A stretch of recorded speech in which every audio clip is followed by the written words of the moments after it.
under the tables, everywhere. Please note that, but don't panic. We are here to assist. We have our sneezing dogs at the main gate. They will be in position to come and do their work. In case you want to go for a short call, please, we have our toilets. You just take the steps down. In the corner, there you'll find them. In case somebody is sick, is not feeling well, you can come to our attention. We have our hotel nurse. That is case clinic. Is in position to assist us in case you don't feel well. In case you find anything that is disturbing, please, you can go to our lobby, our ballroom entrance there. I have my security personnel. They will be in position to call me in case of any emergency. Thank you very much. Thank you very much, Florence. Now we are going to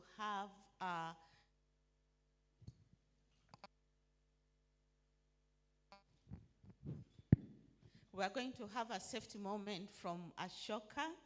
You introduce yourself, the young minds we have at UNOC.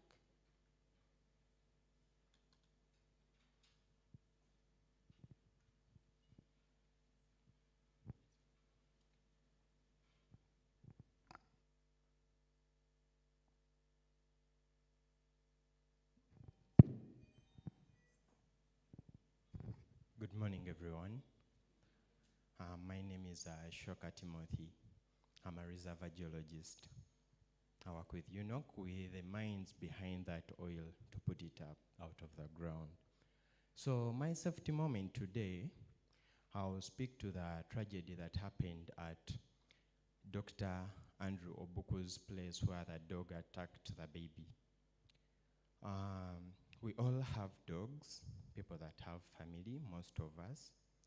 We believe that they do give security and they adhere to us. Though there are some dog breeds that are developed to be guard dogs, not any random dogs that we normally see around. They are breeds like the Belgian Shepherds, the Bobman. They are specifically modified genetically, those breeds, to give security. They are very aggressive, not lovely at all. So for that incident that happened, they left that dog in its pen, but it wasn't good enough, so it busted its pen, then it came out. When it met the maid with a kid, unattended to so well, it seized the baby. So I'll give some tips for us that we should put into consideration if at all we have such dogs. The beauty with them, they are never corrupted.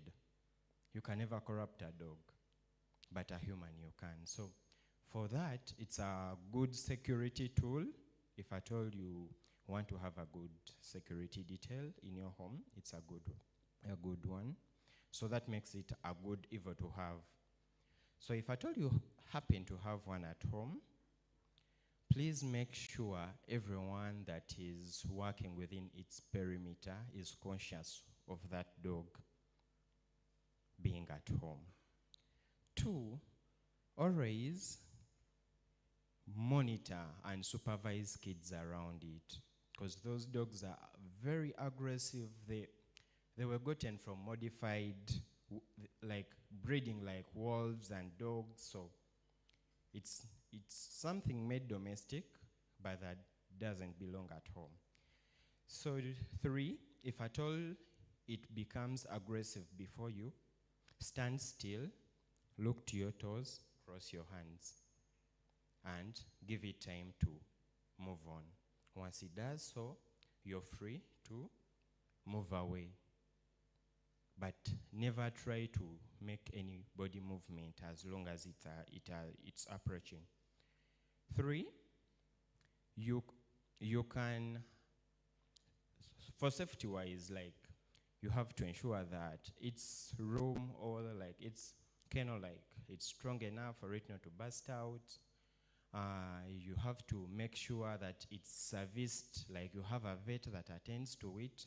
It's immunized so well, because they easily lose their mental stand if at all it's in a rocky, healthy condition. Yeah, so with that, I believe those few tips can help guide or be used for those ones that happen to do have such breeds at their homes for the sake of their security. Thanks a lot.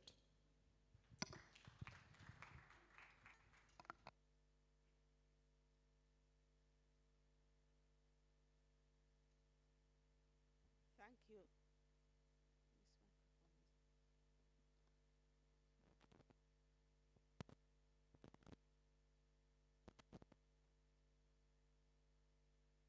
For that powerful safety moment. It was a sad incident, but I believe we can all learn from it. At this moment, we are starting our program. We'd like to recognize all of you who are here and would like to call the General Manager upstream to come and give us opening remarks.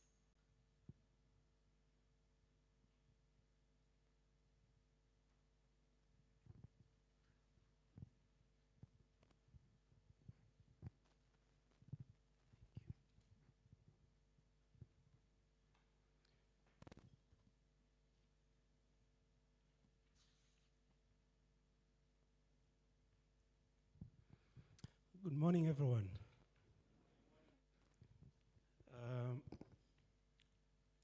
Representatives from the Ministry of Energy and Mineral Development, representatives from the Petroleum Authority of Uganda,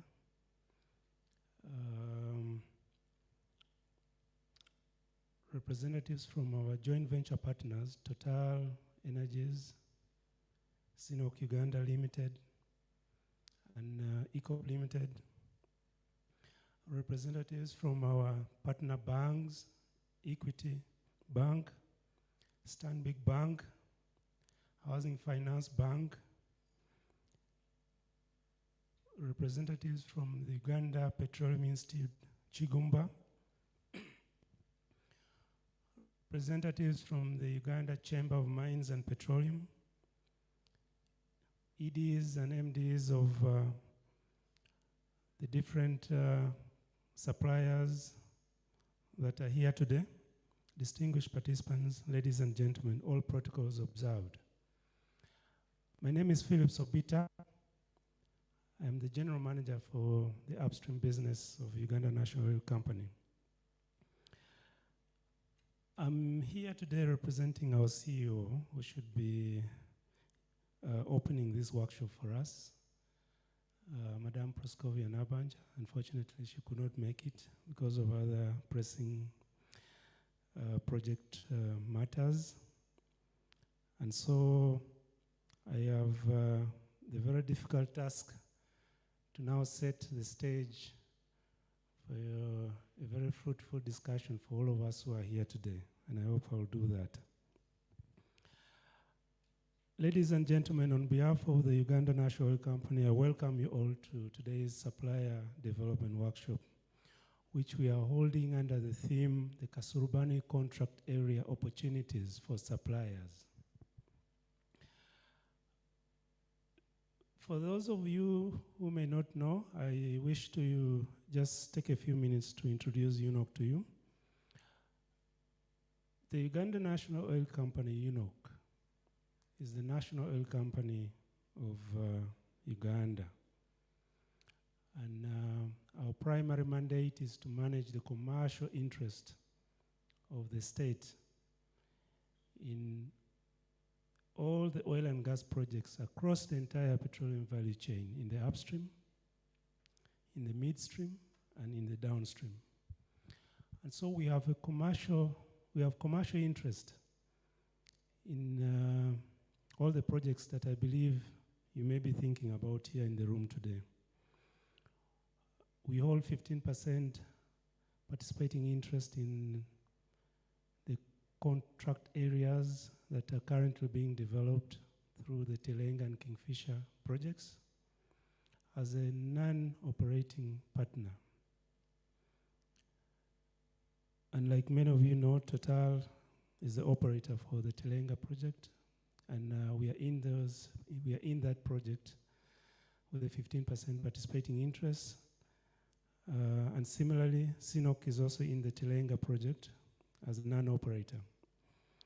So similarly, we also hold a 15% participating interest in the Kingfisher project as a non-operator, with Total and CNOC still being our partners in the Kingfisher project as well. We hold a 15% shareholding in the East African Crude Oil Pipeline project, a 40% shareholding in the Uganda refinery that will be built in Kampala, a 51% shareholding or interest in the Kabalega Industrial Park, where the refinery will be built and where the crude export terminal is going to be located, or the crude export hub. We also hold a 51% interest or shareholding in the Kampala storage terminal. And like many of you know, we run the Ginger storage terminal, where we hold 100% interest. And of course, through the Ginger storage terminal and subsequently the Kampala storage terminal, we run our bulk trading business, trading of white petroleum product to the oil marketing companies in Uganda, including the likes of Total and Vivo. So in a nutshell, that is our footprint in the projects across the value chain.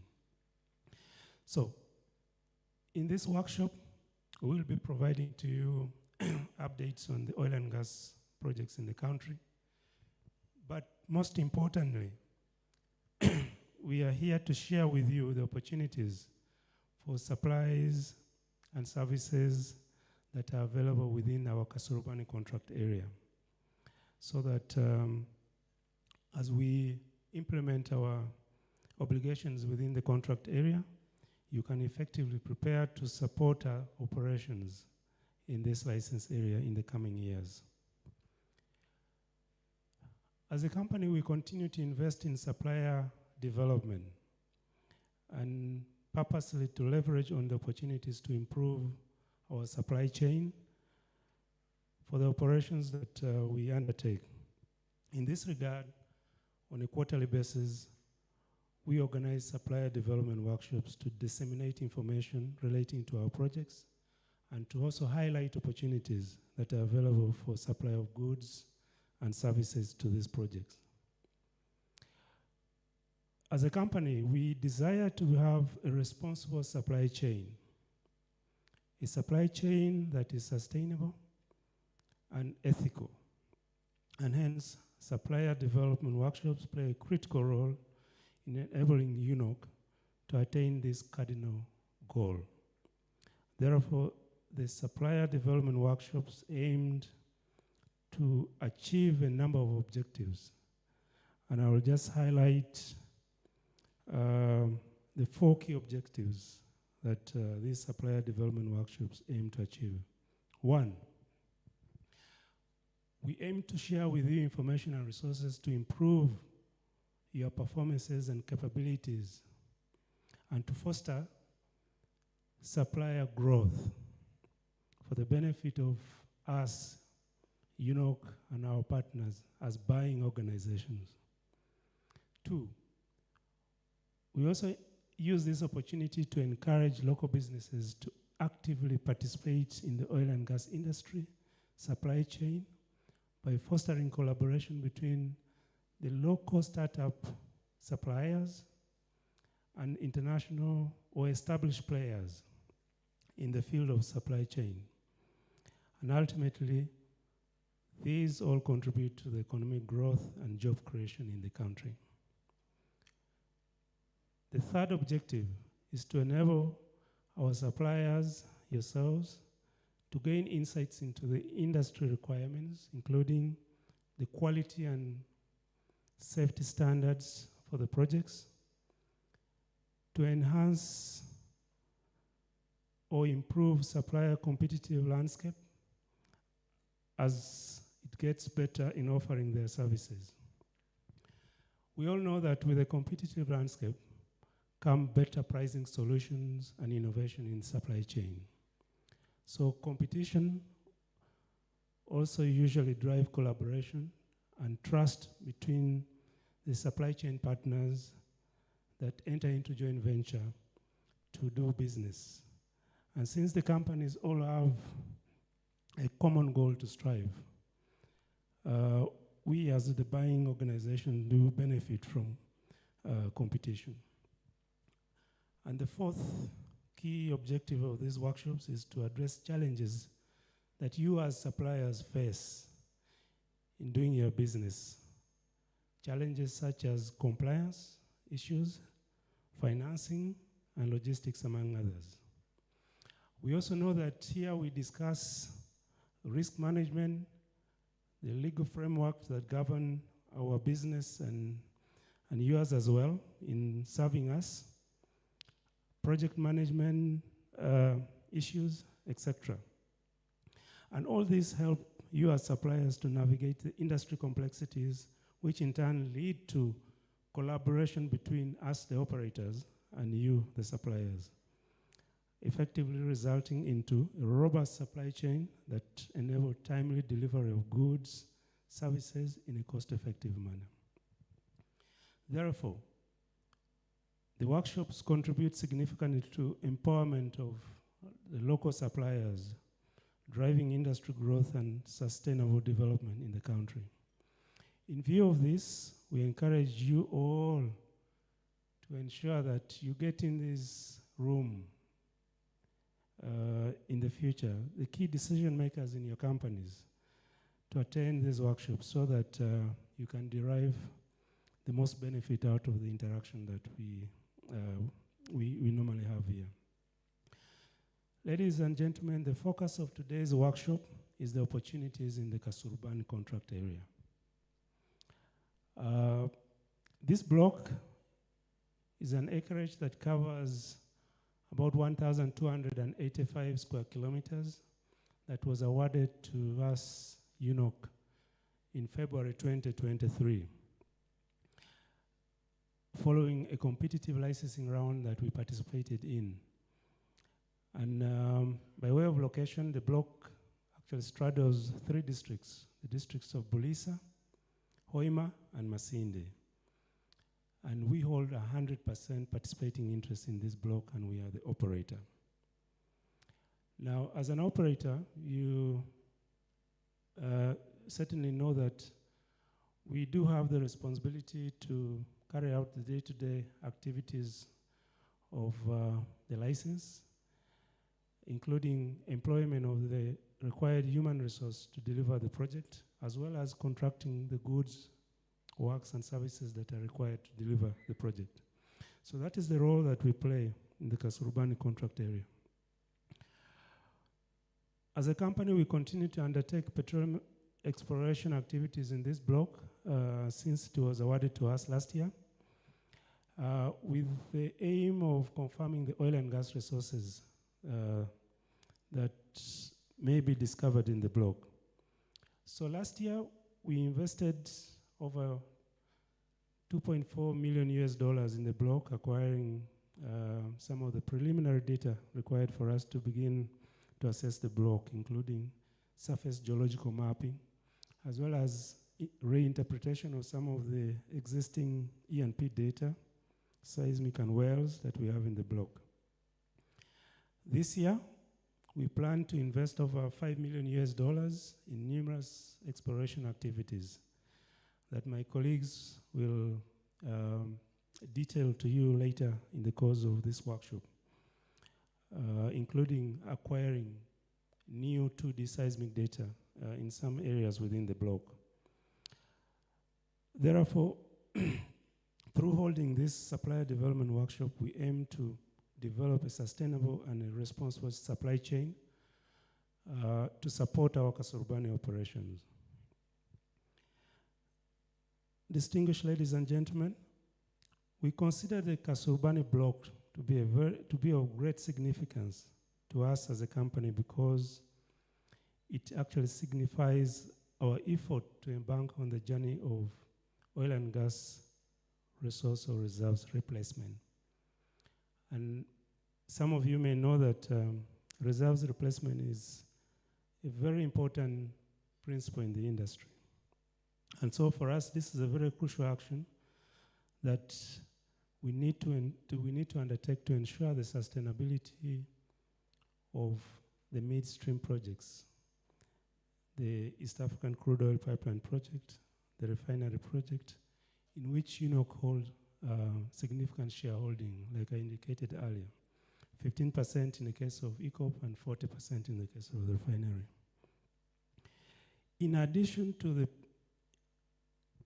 significance of establishing petroleum reserves in the block, the Kasuruban block also offers us as a company to acquire the technologies, the skills, and expertise to become an independent operator of oil and gas facilities, just like our counterparts, Total, CNOOC in the country, and many other international players. So UNOC will leverage on this responsibility of being an operator for the block to develop the capacity of national service providers that are represented by many of you in this workshop today, with the aim of maximizing national content in our operations. As you may be aware, as a country, we have taken significant steps in mitigating environmental impacts of the oil and gas activities. The country's commitment to environmental protection is a multifaceted approach. And again, many of you know that this includes a combination of a robust legal framework, strategic and specific and project-specific impact assessments, community involvement, and many other forms of sustainable practices. So by implementing these measures, as a country, Uganda strives to maximize the benefit of oil and gas production while minimizing its effect on the environment and people. So, in this regard, as a company, we do consider that any procurement has some level of impact on the environment. Therefore, as a responsible and prudent operator for the Kasuruban block, we strive to minimize the environmental impacts of our procurement activities by incorporating appropriate criteria in the supply chain selection processes to ensure that we have sustainable environmental practices throughout our operations. Colleagues, ladies and gentlemen, we also do recognize the importance of community participation in petroleum operations, including in supply chain. In light of this, UNOC has in the past conducted capacity building and training programs to enhance the capacity of our project communities and members to empower them to participate in our operations, including in supply chain.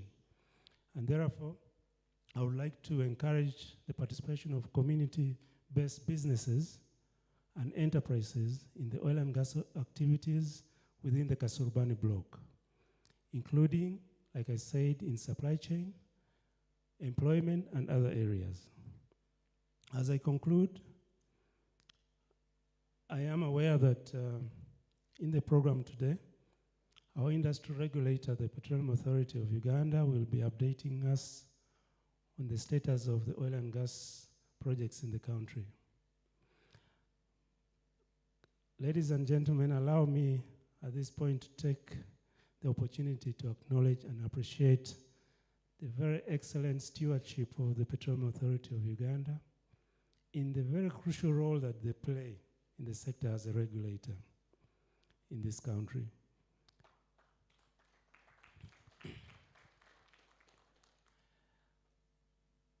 we certainly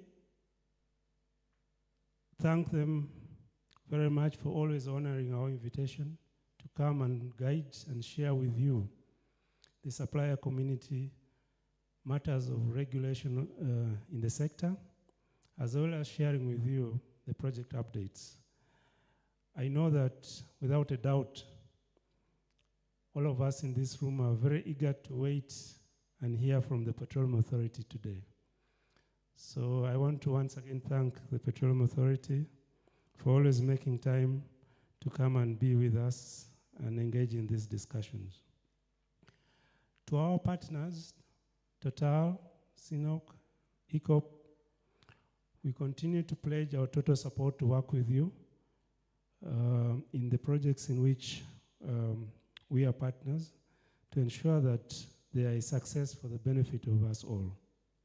And finally, to our very valuable partners, the partner banks, Stanbic Equity, Housing Finance, the Stanbic Business Incubator, to our other partners, the Uganda Petroleum Institute, Chigumba, Uganda Chamber of Mines and Petroleum, and others that I may not have mentioned. We are extremely humbled by your commitment to support us in this endeavor to develop suppliers in the industry, and we can't thank you enough. Thank you very much.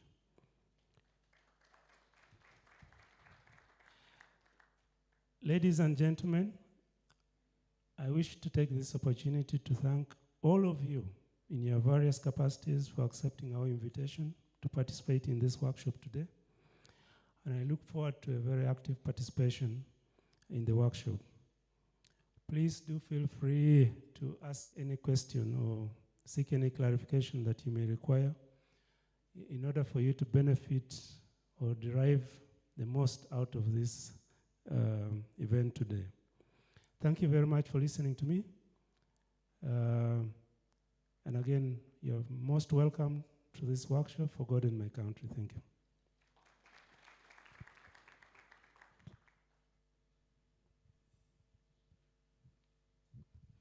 Thank you very much, Phillips, for that wonderful keynote.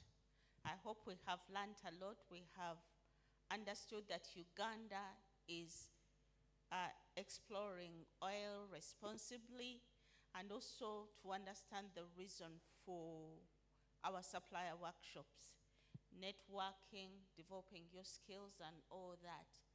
So next, and actually Phillips is the person responsible to make sure that oil and gas comes out of the Kasuruban contract area. So we welcome Moses to come and take us through the Kasuruban project and all other UNOC projects. And then we see where the opportunities are and what we are going to plan for the next 6 years before oil comes out of the Kasuruban project. Moses, you're welcome.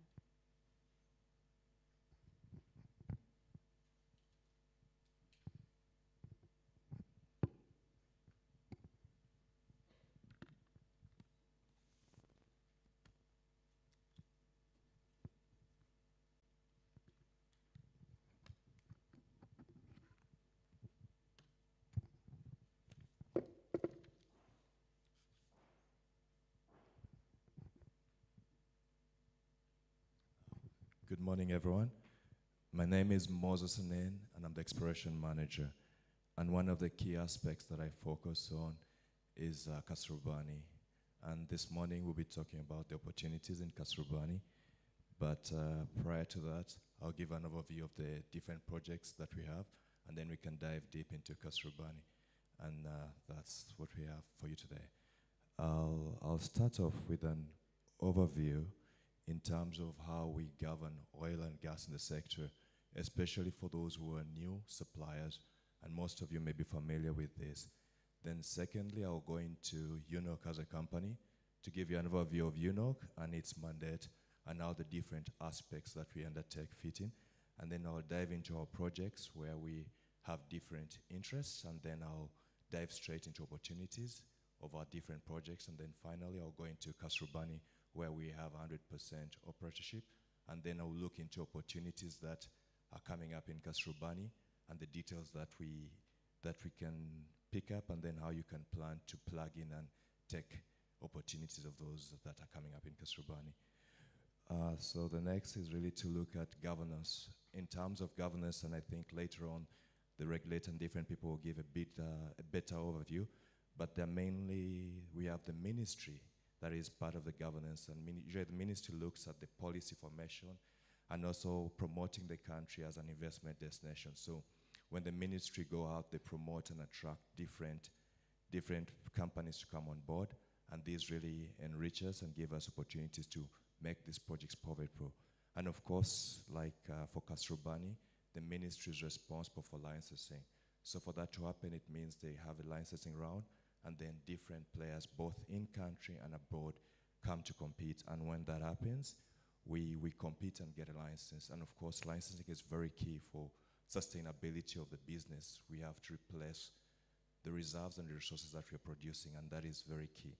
And of course, once we get the license, we have to explore and take it through the entire process. And for that to be done effectively, we need to comply with the regulations, and also we are monitored and regularly monitored to ensure that we are complying with the regulations of the country, and also that the different parastatals and agencies like NEMA, UA, rules and regulations are abided. And that's where the Petroleum Authority comes in, because they make sure that we live to the terms of the license that we have, and then we also undertake our works accordingly. And then of course there's UNOC, which we are. So we're a commercial arm of the government, and we're really interested in making sure we take over we really commercialize the assets of the country to bring revenue to the country. So we really manage the commercial states. And then of course, the Ministry of Finance makes sure that the physical regimes are very effective, such that you're attractive to both investors and also those that are in country, to make the project profitable for their own investment decisions.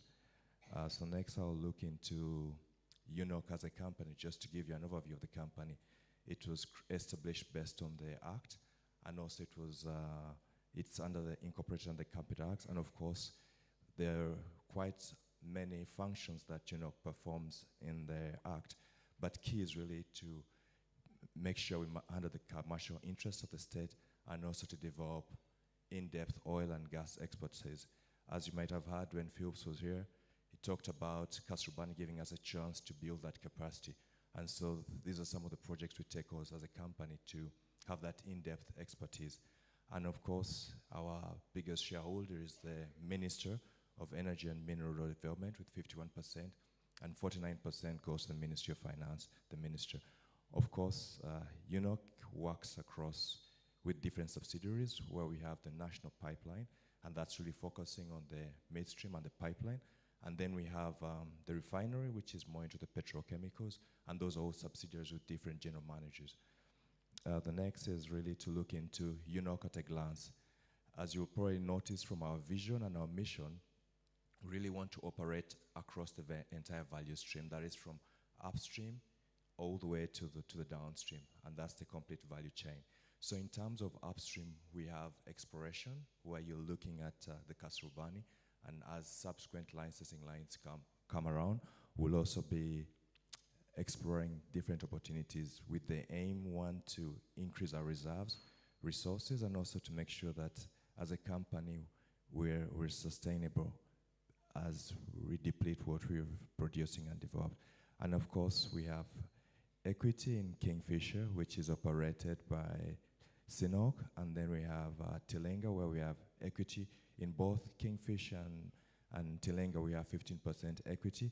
Tilenga is operated by Total, and then of course, as through the national pipeline company, we also have equity in the East African crude oil pipeline, and this is all the Kingfisher, Tilenga, and Kasuruban are upstream, and of course, when we go to the ECOP, that's when we come to the midstream.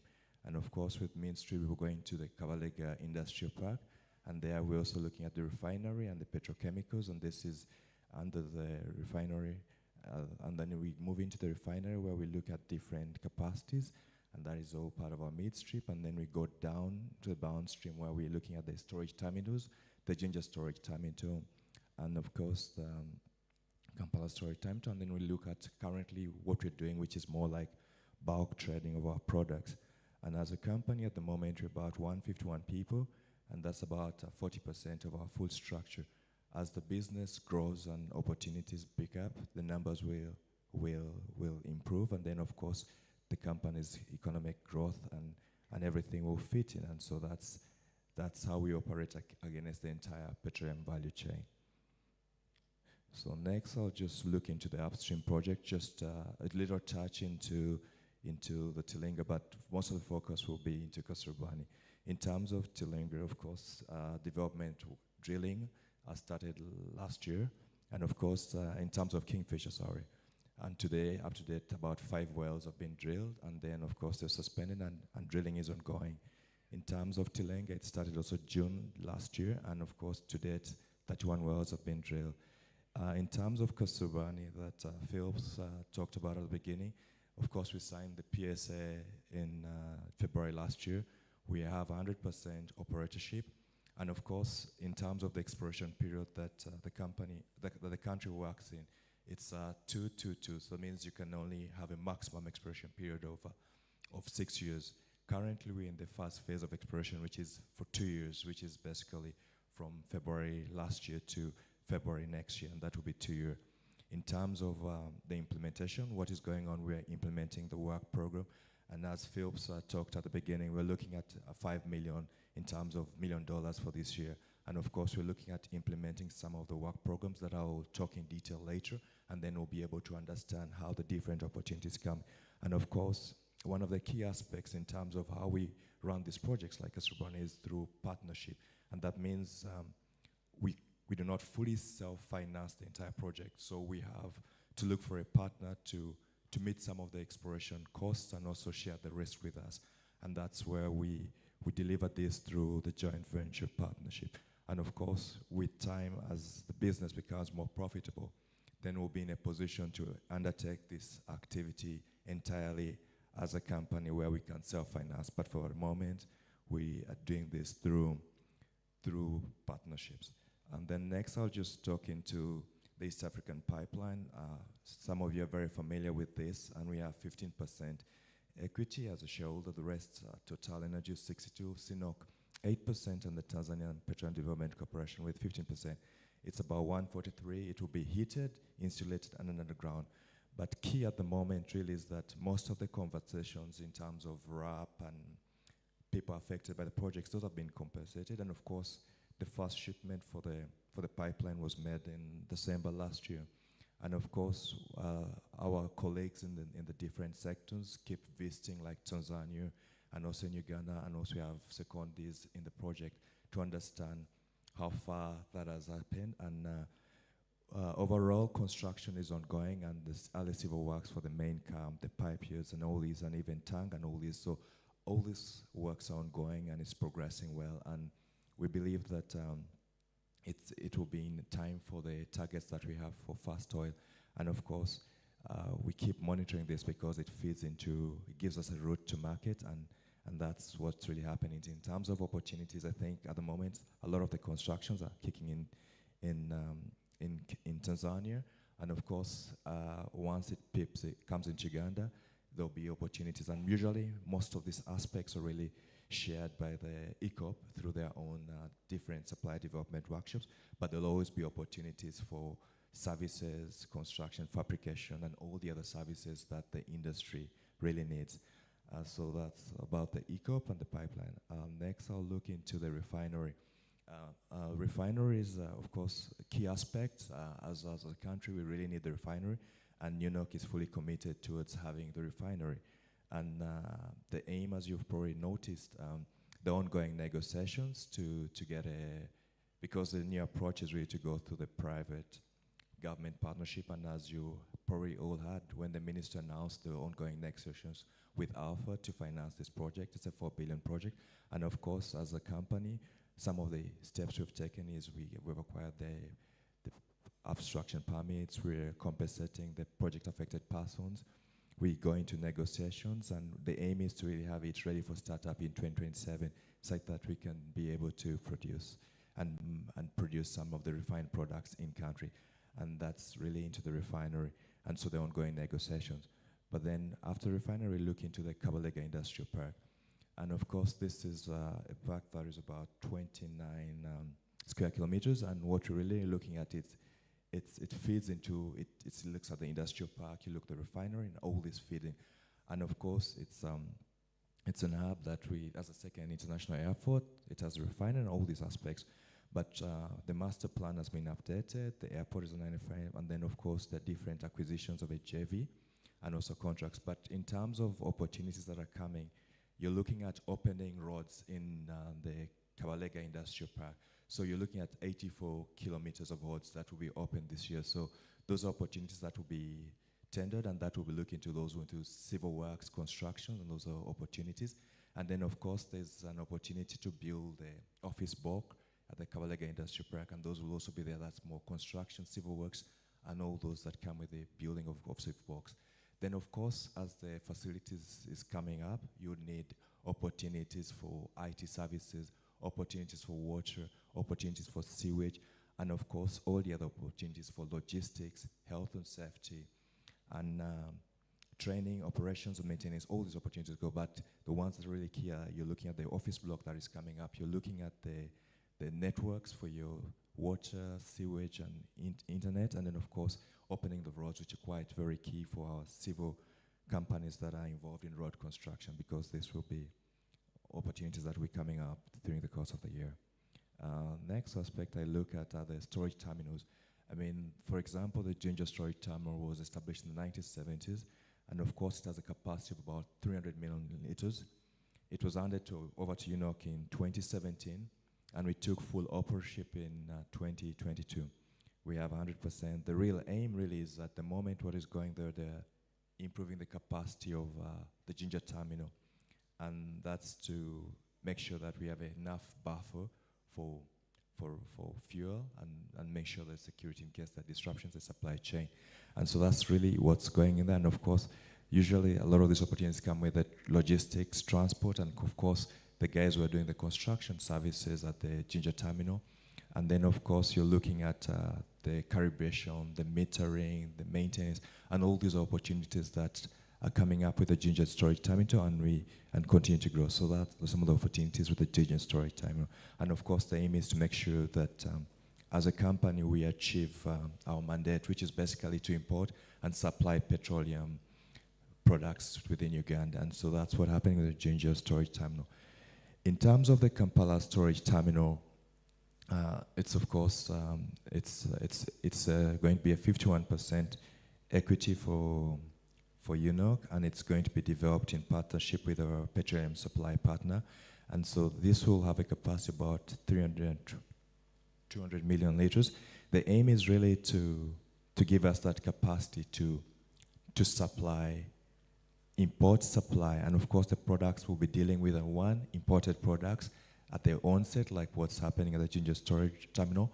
But once the refinery is fully on board and we have refinery products, then we'll be able to distribute that both in country and also regional with a very good potential. And of course, some of the opportunities will come in, especially when you look at the construction, the development, once the supply partner and UNOC get on board to really develop this facility, which should be the aim. And of course, that will be many opportunities.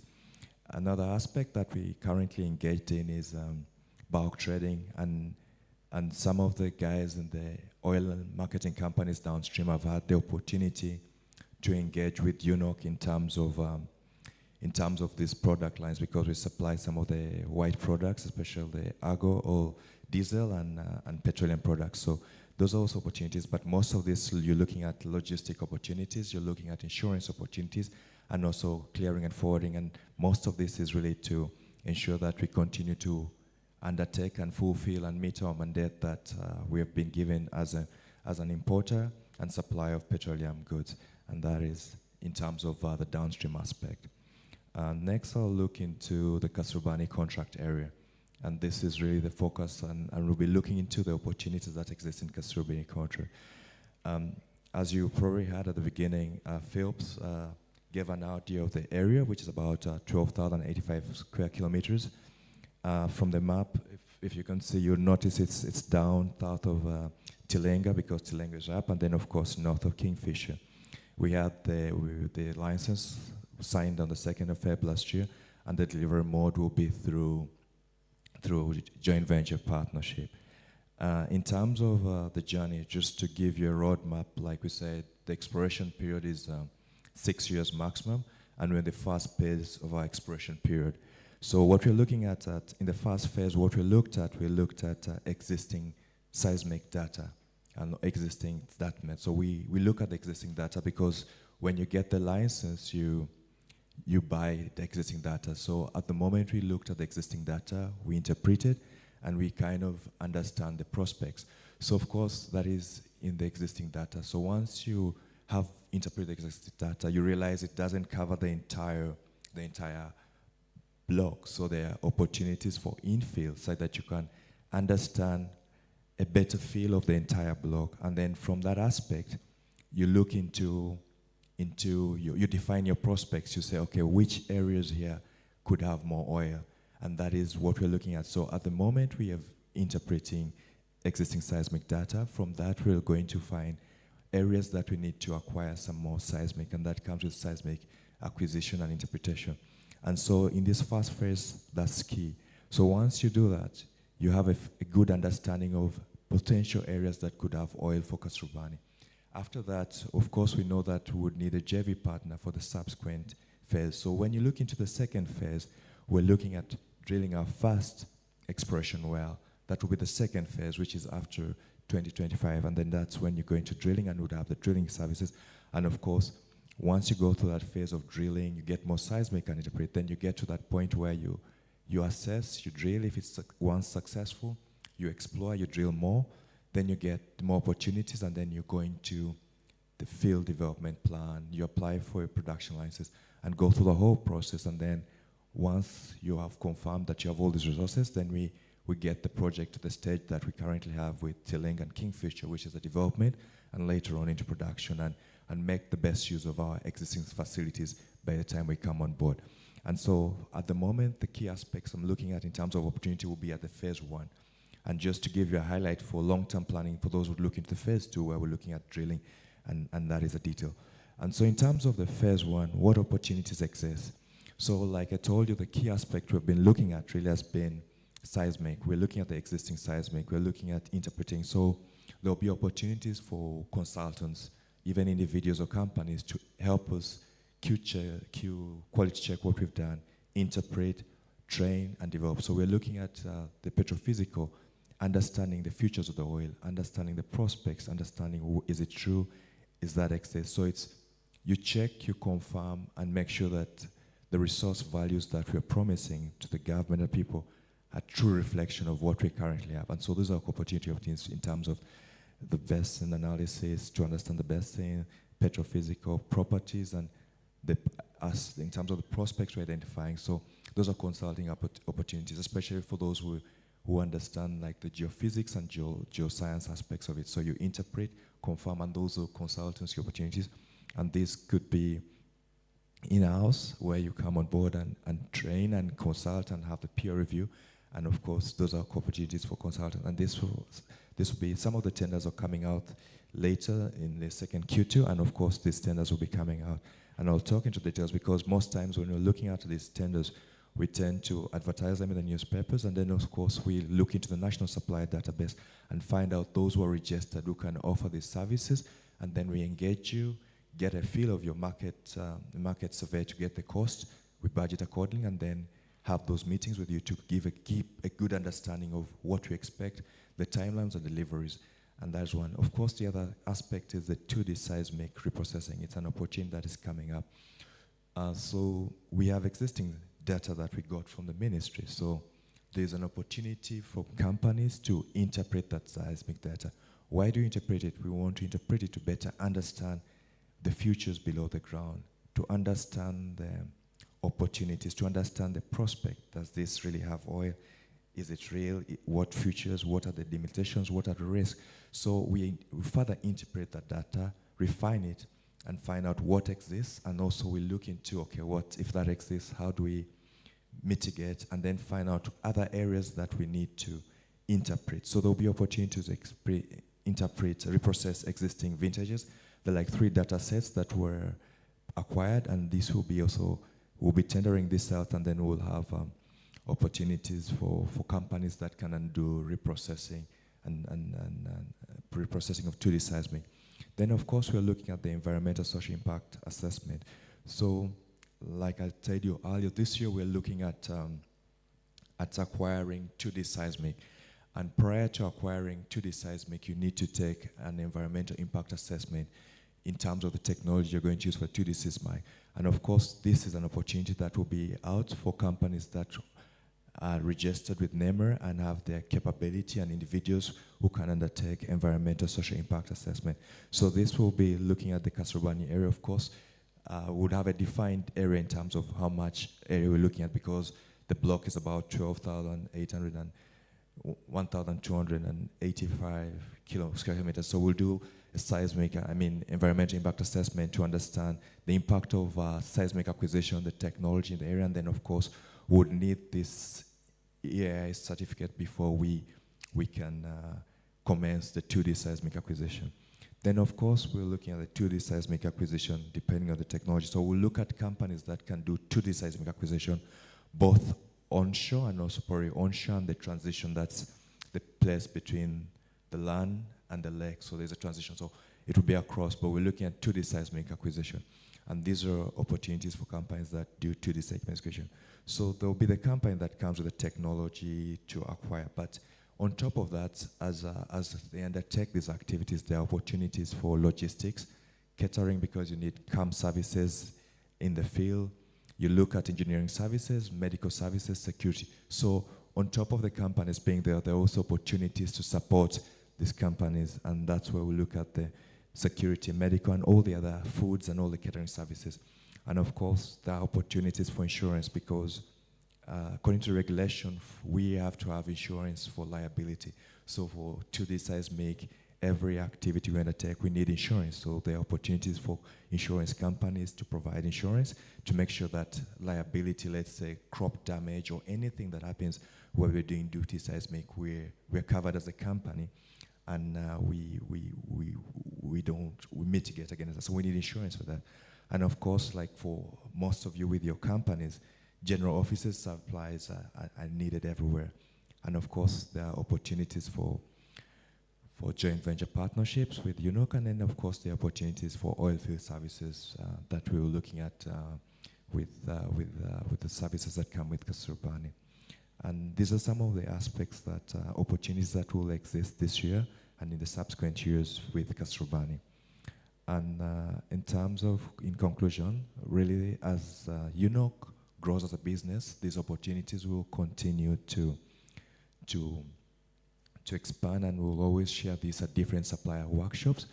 And key, of course, when we're looking for service providers, we look at you at the national supplier database, and then also to make sure that your certificate is still valid, so that it's still valid when you're being considered. Of course, when you're evaluating, we ask for the certificate, and then of course, as we evaluate the process, we also engage the regulator, the Petroleum Authority, in terms of making sure that you're supported, to make sure that your certificate is up to date, and then it's facilitated and fast-tracked to make sure that at the time when the evaluation and tender process is complete, everything is aligned to the regulations. And of course, there are also opportunities that exist in terms of, because some of these services could be very specialized, but then knowing the opportunity gives you an opportunity to partner with different companies in terms of, you find, like, for example, seismic acquisition. You find that, yes, the guy will bring the technology, but who is going to clear the line? Who will clear the line? Who are going to set up the lines for the different detonators? So those are opportunities that you could take up and partner and provide those services. The technology and the interpretation could be very specialized, but there are opportunities in country that one could actually take and partner. So there are always opportunities for partnership. And of course, it's very key because that gives us a chance for knowledge transfer, because as a country and as a company, we aspire to to have that in-house capability, so that we have that human capital developed, and that's very key. And of course, once we send out these tenders, the aspects we look at are technical, commercial, but we also look at your health and safety aspects of the company, and also we look at how you intend to develop national content. And those are some of the aspects we look at when evaluating tenders to award, and that is very key. So in terms of what next we're looking at, some of this will be shared in the press in the coming weeks and months for the youth to participate. And then of course, for those that are in the national supplier database, we'll definitely recheck out the companies there. We see those registered for the services and also contact you. So we'll contact those in the national supplier database, and then of course advertise these opportunities across so that you're aware of them, take them and make the best use of them. And we believe that going forward, we look forward to having more engagements with our local suppliers and our national suppliers, and making the best use so that all the revenues from these services are best kept in Uganda, and as a country we all grow and make the best use of the opportunity. And that's really what exists in Kasuruban coming forward, and I really thank you for your time.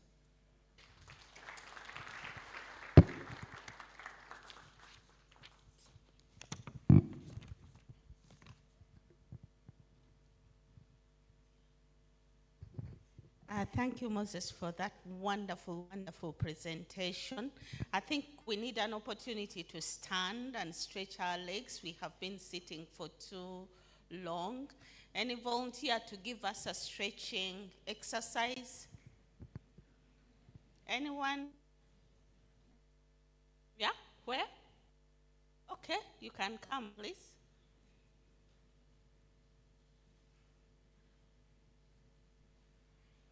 Please get onto your legs so we can do some stretching. The stage is yours, yeah, so everybody can see.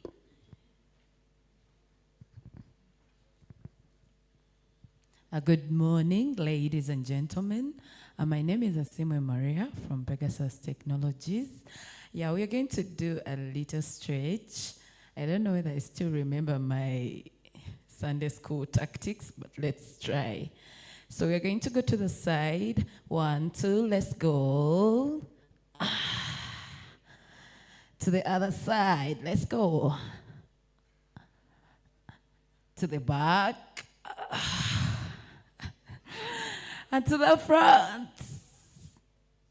Yeah. Then I remember in kindergarten, we used to write some words. Letter A, then letter I think we shall start with letter O. Let's go. We try to write a letter O. Let's go. Which other letter should we write? I think we should write eunuch. Let's go, right? We are going to start with U. Let's go. Then N. N is a stick, a slanting stick, then a straight stick. Let's go. A stick, then a slanting, then a straight stick. Then O. We are going back to O. Let's go. Then a C. Let's go. A curve. Thank you so much. Thank you very much. We still have tea, coffee, anybody who would like to have some. And now I'm going to call upon Brian to come and modulate. Anybody with questions? Anybody with questions? I need to see your hands if you have questions. I see one here. Okay, another one there. Okay, Brian, please come and take over. Thank you, Jessica. Please put up your hand if you have a question so we can reach you with the mic.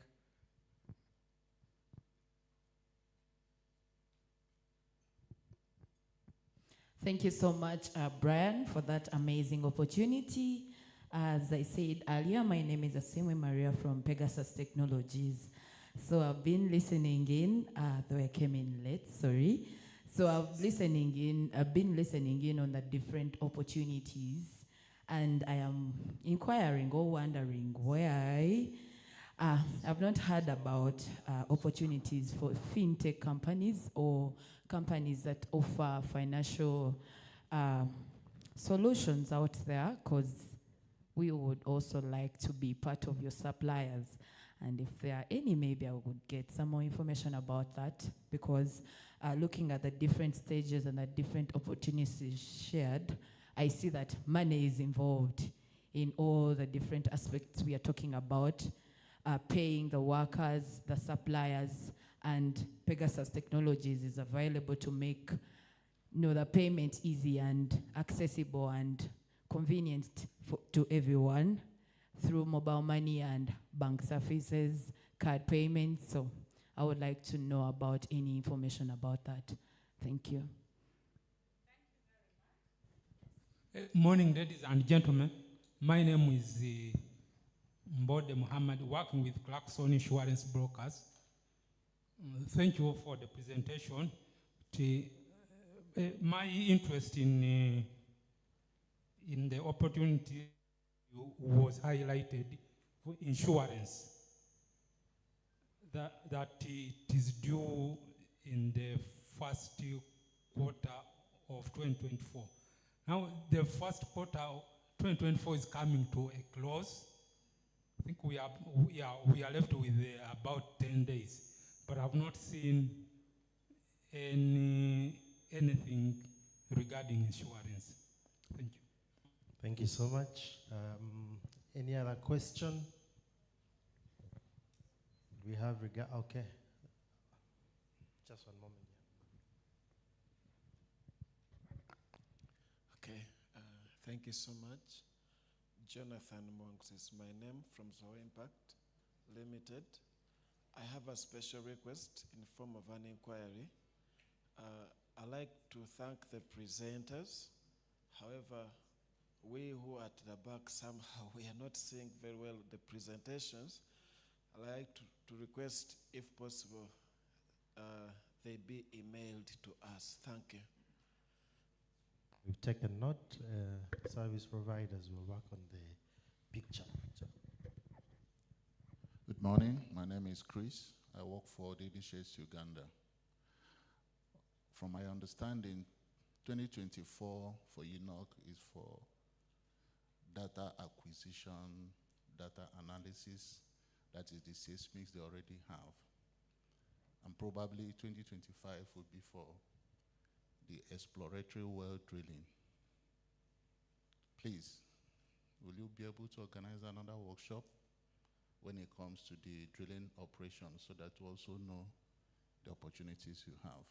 For now, I think it's people who are involved in seismic data analysis, which are basically consultants, that have the opportunities for now. But the question I want to ask, are you still going to conduct seismic acquisition, that is doing the exploration physically in the field to acquire more data, or what you are doing now is analyzing the data you have already acquired for this area? Thank you. Thank you so much. There's a question here. Thank you so much, Enoch. My name is Professor David Katamba. I'm the chairman for Uganda Chapter for Corporate Social Responsibilities. My inquiry is just to seek information on a few things. One, this is where you mentioned about environmental social impact assessment. Of course, that's where my specialty lies. And you indicate that the deadline for that is Q1. But the request for information I'm seeking is that I've tried to be monitoring your supply of information on these opportunities, particularly for that area. And maybe I've not seen it maybe on your website or even in newspapers. So I'm just wondering, where do you channel this information so that even people who are here can always know? You know, I'm always challenged when the oil players, the big players, the big four tigers, the Enoch, the Sinok and others, they always display good information here, but when it comes to providing this real information, it's a challenge. So I request you now, for your case only, to let us know where is this information actually accessible. And then two, there's a concept of local content which you are actually promoting. I give you credit to that, and allow me to thank PAO, Petroleum Authority of Uganda, who are present here, for championing that. Now, my inquiry in the context of UNOC is, when you talk of local players, what is the size, the minimum size of a local player to participate in these procurements? Because we all know local, small is not defined in context. So you might be having your perimeters as you know. Can we tap to know those parameters? For now, I stop there. I remain Professor Katamba. Thank you. Thank you, Prof. Any other questions before we give responses? Good morning. My name is Engineer Susan Kage, Petroleum and Renewables. I had 3 questions. The first was like his, because I'm in 2D and 3D seismic. So these tenders are not on the website. In case somebody missed them in the papers, where else do you go to find? Number 2 is also the support that these companies are supposed to be getting, and at what stage do you get the support? Because if the support comes after you have already done the bidding, it's sort of not that useful. My third question is that right now in energy space, most of the money is going to green energies. So I wanted to know, where is the roadmap for UNOC's green energy let's say partnerships, so that people can start preparing for that?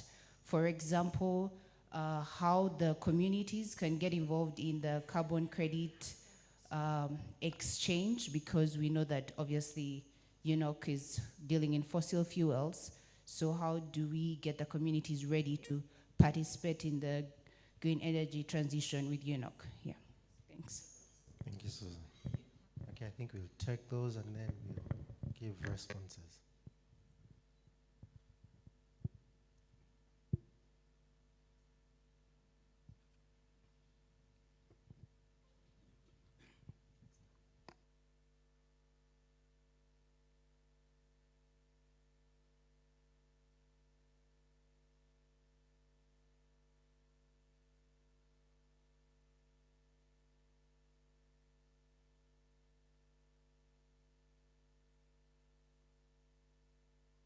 Hello?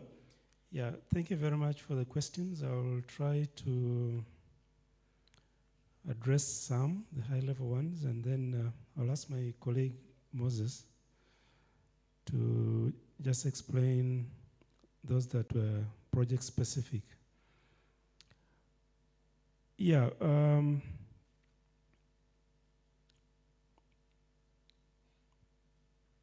let me start with the minimum size of companies that we consider to be local players to participate in our supply chain. I just want to explain that the concept is not the size of a company in terms of its establishment, by way of number of personnel or human resource that it has. But the principle that we use is whether the company can actually deliver the scope for the specific service that we have put out as a tender. Now, as a methodology, in order to maximize national content and attract the local players, we try as much as possible to break down the contracts into small packages that should enable or attract many small players to play in. For example, if our 2D seismic data acquisition is going to cost, let's say, $3 million. What we would try to do as a contracting strategy is to break that down into various services that we hope the local players at their level or capacity levels, especially financial and technical, can pick some of those components. It could be that we, in order to allow local participation, we'll take out things like logistics relating to the survey. We try to disbundle the contract into small pieces, logistics, things like security, things like accommodation and camping services and the likes. And so in doing that, as a process, we send out expression of interest for those disbundle services, and we hope to get the local players to express interest. Then after that, we request for proposals from those that are interested, and we evaluate the proposals. And the evaluation of the proposals are based on some of the key criteria that we would want or we expect this provider to have to deliver the service. Largely, it's around technical capacity, financial capacity, quality and health, safety and environment standards, and the likes. And so the primary objective of cascading it is to ensure that we attract the objectives. So I think this discussion is timely, and what I request that you'll do is we'll share with you, Engineer Susan will share with you some of the carbon footprint offset initiatives that we are doing, and we see how you as a company can come in and support or encourage communities to also join hands and support us in that cause. I think there were a number of project-specific questions relating to tenders that should have gone out already, and where the information around these tenders can be found. I will ask Moses to just clarify on some of this.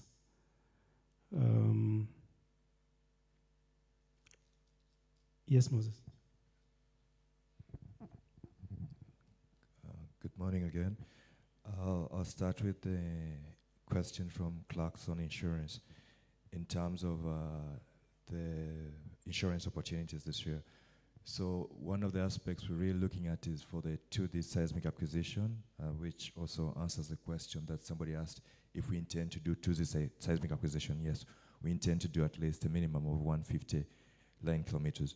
So at the moment, what is happening, we're defining the terms of reference for the 2D seismic acquisition, because once we define the terms of reference in terms of what it would entail, then it will give a good basis for the clerks, for different insurance companies to be able to estimate the premium. So once that is defined, then it can create a good basis for the estimation of premium and also guide the reinsurance that would provide that service. So once we define that, then you'll be able to, we'll advertise that and let you know when to take on those opportunities. So at the moment, it's the terms of reference that can guide you in terms of estimating the premium for the activity.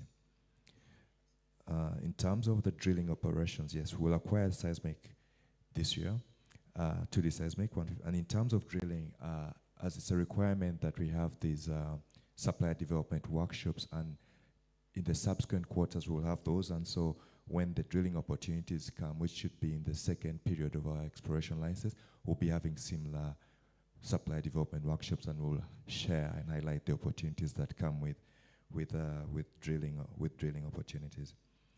In terms of the environmental impact assessment opportunities, what we're currently doing is just a market survey to know an estimate of what this would entail.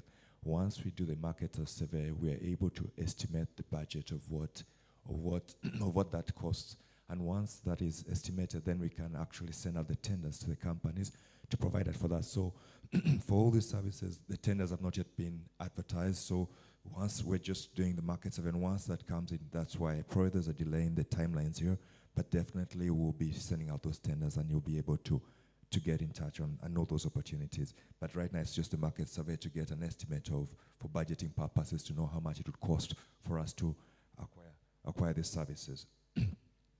Then the other in terms of the seismic acquisition. So once we define the scope of work, you tend to do a market survey, and once the market survey is done, the aim is to get a feel of the price.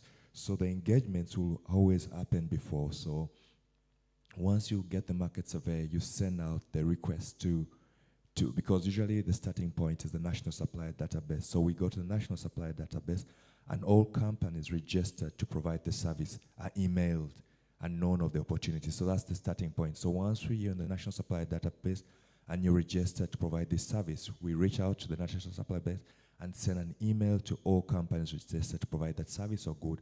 And then from that, we're giving an idea of the scope of work. From that, you give us the feedback, and then we have the engagement prior to you submitting your request for proposal. So in that moment, you have the engagement with the different companies, and they have questions and ask, and that's when we engage. So then after that, then we officially send out the tenders to the companies to participate competitively. And I think that's really it.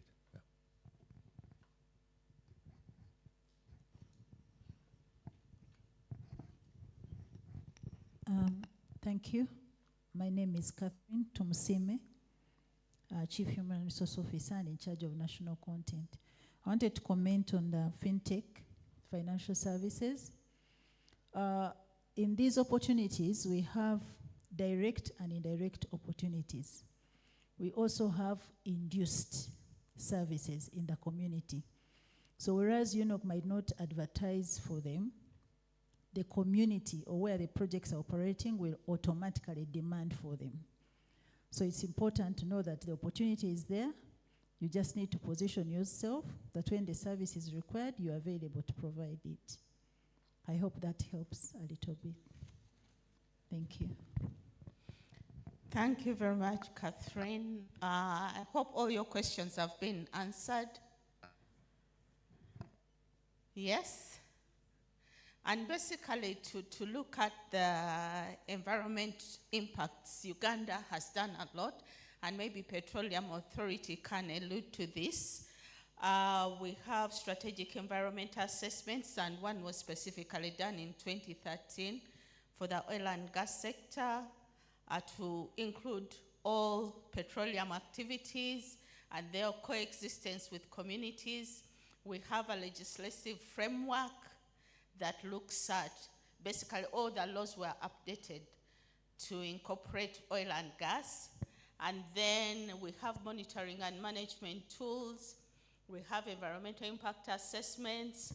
We have waste management laws that look at everything, including disposal of drilling mud and chemicals. We have community engagements, like Catherine has said. And then we have climate change mitigations. Basically, as a country, and I think Petroleum Authority can allude to this, biodiversity conservation, and definitely as oil and gas is being taken out of the ground, there is always concern for balancing economic and environmental goals. And definitely capacity is being built everywhere. Our last workshop was on environmental, social, and governance, ESG.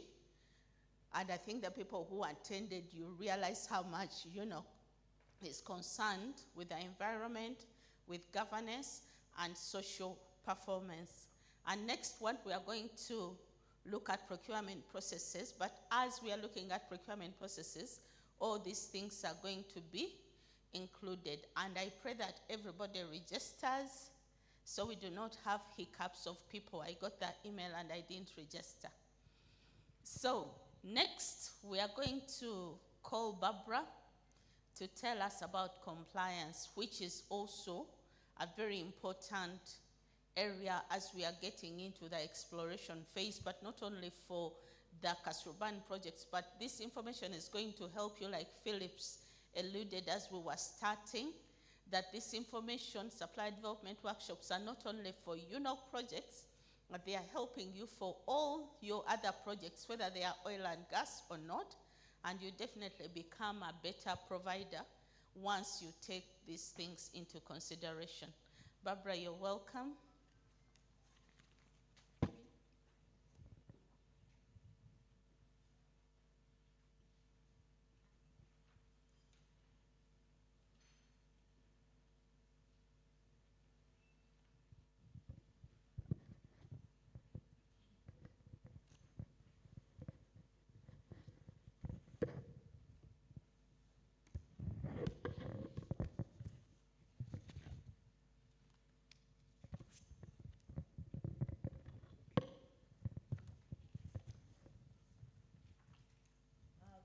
Ladies and gentlemen,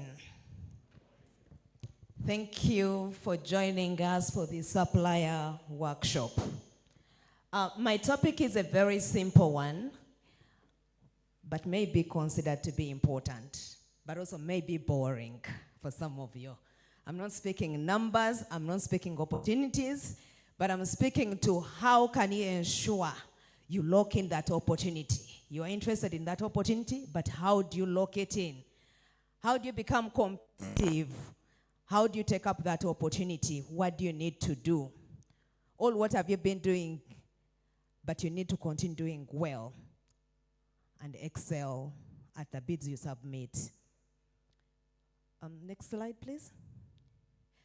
So the presentation is basically going to cover a few key definitions. It's going to look at the significance of contract management. Also consider what does it mean if you don't comply, and also what mitigations can you put in place. And then after, I'll be summing up and taking any questions from you, and possibly they will not be too difficult for me not to be able to answer them. In terms of the key definitions we are going to look at, the first one is, what is compliance? What is compliance? So basically, compliance is about the ability to act according to an order, set of rules, or a particular set of laws that are put in place. What do we comply to when it comes to procurement? We have to think about many things. When it comes to procurement, you need to think about what are the laws applicable. Today we are speaking about Kasuruban. When we are looking at Kasuruban exploration area, what laws and regulations are applicable when it comes to procurement? You need to be familiar with those, and you need to abide by them. There is also a call for UNOC itself as an institution that will be calling for these bids to comply with the procurement regulations pertaining to any upstream developments, all petroleum operations, if I may say. So we are looking to comply to those laws and regulations. Those laws and regulations tell us what methods do we have to abide by, when do we use a particular method of procurement. They tell us about the timelines. They tell us about the fact that we have to be registered on the National Supplier Database. So we need to abide by that. But also as UNOC, when we put out a bid, we put in a clear schedule, we describe the scope, we describe the requirements. So you have to go in and ask yourself, when I'm working on my bid, am I actually complying? Sometimes what we notice, somebody submits documents that were meant for another bid, for a different entity, and you can tell how they rush through the process. So it's imperative that you ask yourself every time you're going to submit your bid, every time you're going to participate in a procurement process, am I being compliant? Am I compliant to the law? Am I complying to the timelines? Am I complying to the requirements, to the scope? Sometimes we actually go and design our own scope, and you tell that from the technical submissions that we receive. Sometimes we want to design our own timelines. Somebody submits, we expect to open the bids by 10, and somebody is saying, please hold on. Please hold on, I will be coming at about 11:30. all midday. Are we being compliant? So we need to be compliant to every aspect of procurement. Now, when it comes to contract management, what does that mean? Many people, when they think about contract management, they think about that time after they have signed the contract. In actual sense, contract management starts much earlier. For us as an institution, it starts from a point where we are planning and asking ourselves what is going to be our program and budget for a particular year. And we submit that to the Petroleum Authority of Uganda. There we are planning. Then we come to the public and say, these are actually going to be the activities for this particular financial year. When we're doing that, that is part and parcel of contract management. So it involves the end-to-end life cycle of contracting. It starts from the point when you plan. For us as service providers, what we have to be looking at is the question of when do I pick interest in a particular advert that is put out there for a particular activity. So that's when that process starts on your end. So it's the entire life cycle. You are looking from when you pick interest in the advert, when you tell yourself as a company that actually want to participate in this particular bid, you start planning. You need to be able to pick that up and read through the scope, understand what are the requirements, understand the timelines. So as you're trying to do that, that is part and parcel of contract management. Because when you get the first step wrong, it means you're going to fail at the entire process. So the entire life cycle of contract management, from planning to implementation to monitoring the key performance indicators, the milestones, the implementation of the contract requirements, that is actually all part and parcel of contract management. For complex contracts, sometimes we have kick-off meetings. When you're having those kick-off meetings, it's part and parcel of contract management because it helps you to understand the requirements. When we have the pre-bidding activities, all meetings, it's also to enable you to understand what is our desire, what are our expectations, how do you realize value from a particular contract. So we have to ask ourselves, is this process really important for us? And I think I'm going to walk you through each and every point that probably we have put up there and try to explain them. So one of the key things is about contract drafting and negotiation. It's a key benefit. When you're going through contract management, you're going to ensure that the contracts you have reflects terms and conditions that are critical for any contract. Elements to do with payments. When do I deliver? What are the milestones? What are the timelines? What is the quality of what I have to deliver? What's the nature of work? What are the risks pertaining to this particular contract? And how have they been allocated? So you'll be able to negotiate better if you have undertaken a good contract management process. So without that, you're going to expose yourself to many risks, and probably I'll be speaking to them much later. Then when it comes to contract execution and implementation, many times we ask people to submit the powers of attorney. Who is going to be executing the contract? When you read the power of attorney that you receive as an institution, you can't actually even clearly tell whom did they intend. The names stated in there are not aligned. If you're using 3 names, include the 3 names. But sometimes we are receiving a national ID which has 2 names. The power of attorney is naming 2, but one is your grandfather's name, another one is probably yours, and it's very difficult to tell. We cannot be able to correct some of those elements on your behalf. So it's very important that there is clarity on who is going to execute that document. Sometimes you find the person named in the bid, probably they were away from office and somebody else PPs on their behalf, all signs within their own name. Why do you disqualify yourself at our onset? Aren't you interested? So it's very, very critical that when you're doing contract planning, you'll be aware that you will need a board resolution if you're a company. So it's very critical you prepare that in a timely fashion and maintain it and ensure that it's registered. Government is waiting for stamp duty. Don't send us a document you have worked on in your office on that morning, not registered, not commissioned. You know, it's very important that we receive documents that are properly executed. The other significance of contract management is about legal compliance and risk mitigation. Every time you have a very good process around contract management, it means that you're not going to shelve away the contract that you sign. What it implies that the moment you receive a contract, say from an institution like UNOC, you're going to take away that contract, dig through it, understand the roles, the responsibilities, the obligations, the key performance indicators, the reporting requirements. You're going to break it down. And when you break it down, it's just not for the benefit of UNOC. It's also for your own benefit as a company, because you'll excel at delivery of service. You'll excel in terms of your performance. So it's very important that don't shelve away these contracts.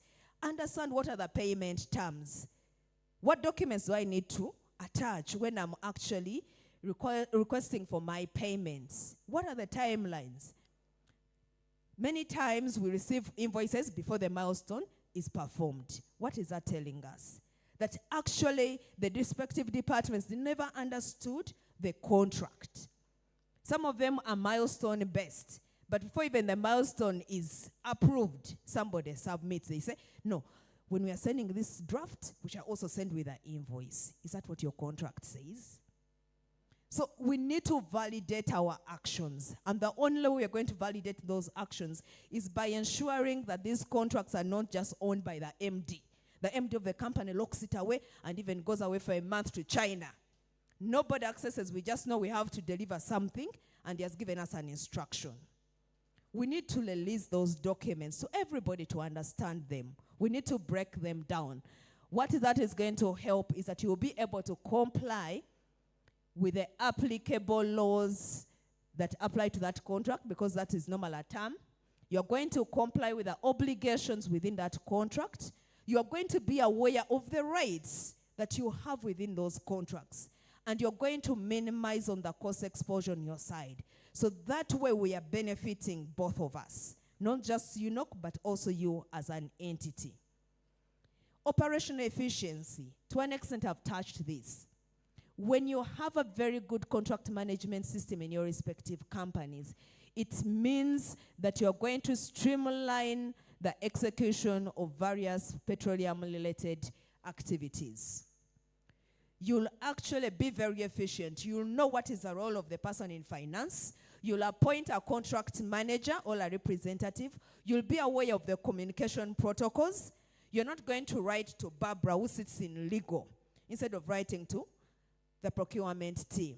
And then that email is going to be clogged into my system, and I would not know what to do with it. So you receive a response much faster and achieve efficiency if you understand the contract that you have signed.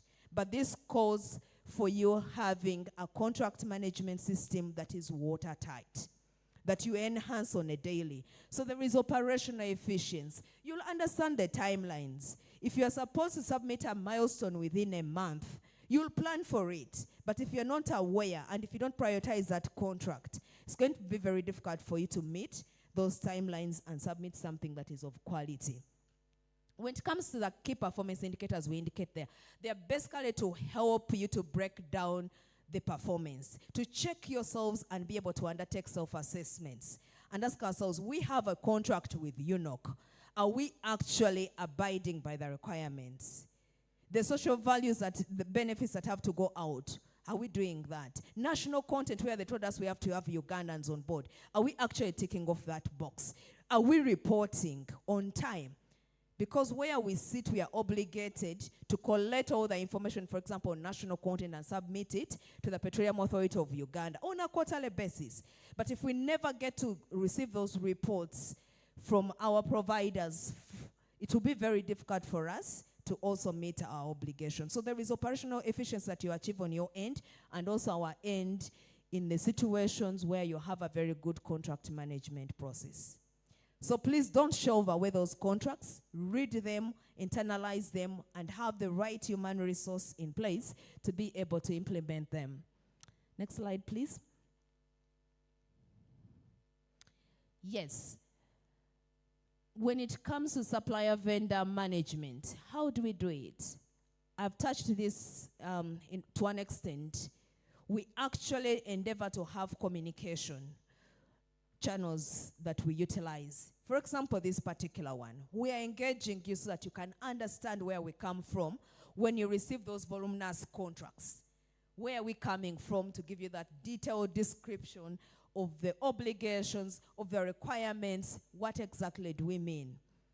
When it comes to quality of goods and services, that is also entailed there. But it's only if we have a good relationship that we will be able to implement all these elements. So when you have a good contract management system, it means your relationship, the supplier, the vendor, and also the entity that is giving you this work, you'll have a very good working relationship because you'll be able to understand each other. There are those contractors we look at and we say, we actually never get a problem with this particular contractor. There's a contractor who wins a bid and you're like, oh my God, instead of having one contract manager, we are going to have a team of contract managers, not because of the complexity of the contract, but just because you know how difficult it is to work with a particular contractor. But what does that imply? It means we shall invest more cost than what we have planned for to be able to implement a particular contract. And that does not work on our side. We plan, we budget, and we have an approved budget. So we have to work within a particular budget. But there are those people they assign to you, and they're like, this person understands their service level agreements, they understand their commitments, they will do everything on time, and you don't need to police them in any way. When you sit for a performance review, it's actually a conversation. They will even submit information much earlier, and they tell you, you know what? We have done this, we checked this, there is this requirement, and they'll submit everything on time. So when you have that meeting, instead of spending 1 hour of 10 people who are very useful to this country evaluating, you take 10 minutes. Why wouldn't you work with such a supplier? It's very important that we have also a good relationship but built out of proper contract management. Dispute resolution. When it comes to contract management, it will be very easy to resolve issues. They might not even ever rise when it comes to a good service provider. Someone who reads their contract and understands it. Somebody who says, I understand, if I have a complaint, let me engage. But the other service providers, every time they have an issue, they send you a notice of intention to sue. And you're like, how are we going to work? How are we going to deliver on this if this is the best way for us to communicate? So it's very important that when you have a very good contract management system, you are going to minimize on the number of disputes that actually arise because you'll be doing your part and we are also going to feel very obligated to meet our part of the bargain. So it's very important for us to know that that's also a critical benefit that arises out of contract management. But the more you go to court, you are spending money. And also us, you are spending our money in an unnecessary way. Is that important? What does that do to your reputation as a provider? Is that the best way to do business? I doubt. So when we have a very good contract management system that is embedded, it means the disputes will be minimal, and we shall have a very good relationship that drives business, but not curtailing business. Moving on to the other benefits that arise out of having a good contract management system. One, there is also increase, I'll just add a few. There is increased accountability. You eradicate the number of variations and deviations that come through. There's some contractors you work with and every time they're like, we need to vary the contract. Let us extend that time. I'm seeing additional work coming through. But if you really planned the work you have to do, if you understood the scope, you'll be able to budget and include in your financing bid the details around what that will cost you. You'll not be engaged in meetings where you're seeking for variations all the time. And then if you have a very good contract management system, you'll also minimize on unethical practices. Because you see, when you are late, now you have to call Barbara. By the way, late, but what do we do? Now you start thinking of a brown envelope to Barbara. Barbara has nothing to do with your contract, you know? So it minimizes unethical behavior. The moment you do what is right, then the opportunities for unethical practices will be minimal. You beat around the corners. You told us you'll have Barbara as your key consultant, then you'll be like, you know what? Because I lied, I never even spoke to Barbara, we never negotiated. Now you get another person who cannot even deliver on the work and add them onto the team just because you lied in your bid. So it's very, very critical that when we plan the way we are going to execute our contracts, that way we minimize some of these exposures or eliminate them totally. And then when you have a very good contract management system, it means you are going to entrench uniformity in the way you deal with the different people. What does that mean? It's going to attract for you more people who are interested in you. Even when you're doing selective bidding and there is an UOI or there is a request for proposals, we shall call you immediately and say, have you seen that thing in the newspapers? Because we know how good you are at delivery of service. The other key thing, definitely you'll enhance performance for your contracts and you'll be a go-to person. There will be a reduction in the costs, and also you'll ensure for the other entity that indeed you are driving security of supply. Someone who delivers paper, you have to deliver paper, say, every month, but you wait for a phone call. Why are you doing that? Why do you wait for somebody to first run out and then they remember they have to call you? If you're delivering water to a camp, why do you wait for people to die of thirsty and then you remember that you have to deliver water? So there will be security of supply assured to us because you are very much awake to the requirements under your particular contracts. The social commitments also are clearly monitored and implemented. For example, we say we are going to support the communities, you onboard local people. If you have good contract management, you'll not forget those nitty-gritties. You'll be able to implement them as you work onto your contracts. So let us look at the risks of non-compliancy or of not having a good contract management system. One of them is basically legal risk exposure. Every time you don't have a good contract management system, it means you're going to have material breaches to your contract terms and conditions. And then that is what is the core of any contract implementation. So the moment you have a good contract management system, it means the finance person will know what to do, the legal person will know what to do, the technical contractors will know what to do, and everybody else. So the chain will be well connected, and there will be no weak link within that chain. And therefore, the delivery of services will be done efficiently. So you'll minimize on your exposure of risk. Every time you don't have a good contract management system, there are increased costs because there's going to be a phone call to you to remind you to meet your obligation. You have to call somebody else. All that is money and time that you are investing. So we need to be able to minimize all that. But also, if you don't have a good contract management system, you are going to have a couple of contracts that are unenforceable because probably you did not understand the terms, you did not finance everything, so it was not included in your financing bid. So you're going to be, I don't agree with that term. How did that term get planted there? And it is a contract you have executed. So you'll not be questioning many things. So why would we have an unenforceable contract? You're derailing UNOC, you're derailing the nation because this oil belongs to all of us, and you're denying all of us the benefits of petroleum because you're not doing what is right. So it's very, very critical for us to realize that the moment you don't have a good contract management system, there is a ripple effect, not just for you, but for all of us who are involved in that process. And definitely there are operational risks that you expose yourself to. And we need to be able to minimize all those disruptions. And you might also lose opportunities. Because as I said earlier, if someone is a very good performer when it comes to their contract, they are going to be a go-to person. We are going to remind them, please submit your bid and submit on time. And they will submit on time, or even the day before the date for submission.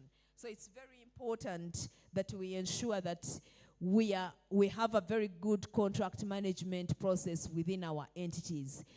even if you don't have the money today to put in place an automated system, at least have in place a manual process on how you track some of these requirements to make sure that you are able to implement them. Moving on to some of the other issues that you may expose. One of them is around breach of confidentiality.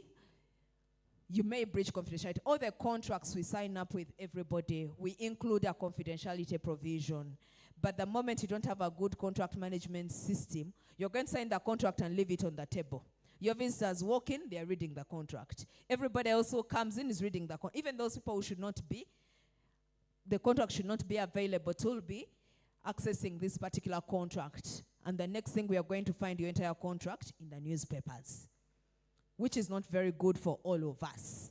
So it's very important that we make sure that these contracts and whatever comes out of those contracts, if we have said confidentiality, say, of your investigations, people who do seismic, they do that. That data is too expensive. It's the commercial tool we have for those particular operations. But if that data is out there, then we have lost value. So it's very critical that confidentiality is maintained. But without a very good contract management system, then you're going to breach confidentiality, and probably something to do with also data security that is private. For example, the data around your employees is private data, and we expect you to maintain it like that. You are also going to lose your competitive advantage. Why would you lose your competitive advantage? I think I've touched this earlier. If all the time you don't meet the terms and conditions, somebody from procurement has to continuously call you, the upstream has to continuously call you and remind you that, you know what, you have to deliver on something. That way, people will fear actually to deal with you the next time. So it's very important that you don't erode the trust that we have, and you don't erode that competitive advantage. You have taken time to build because you have invested in your company. Let us continue consolidating that competitive advantage and making sure that we can be able to extract the benefits. Moving on to the other risks that we expose ourselves to, there is also an impact on corporate governance. So the moment you don't have a very good compliance mechanism when it comes to contracts, you're going to be non-compliant to every process. You will not have an effective corporate governance structure, and internal controls, it means they're not working, and also your risk management practices, it implies that they are not operational. But also you may expose yourself to an audit. UNOC may come in to audit because we cannot tell why we have been paying you. Mostly for those people who receive advances and they don't do anything. We shall not be able to tell where the money has gone, and that might call for an audit for us to satisfy ourselves on what is going on. So it's very critical that we have great contract management systems and processes in place in our respective companies, because the benefits outweigh the disadvantages attached to that.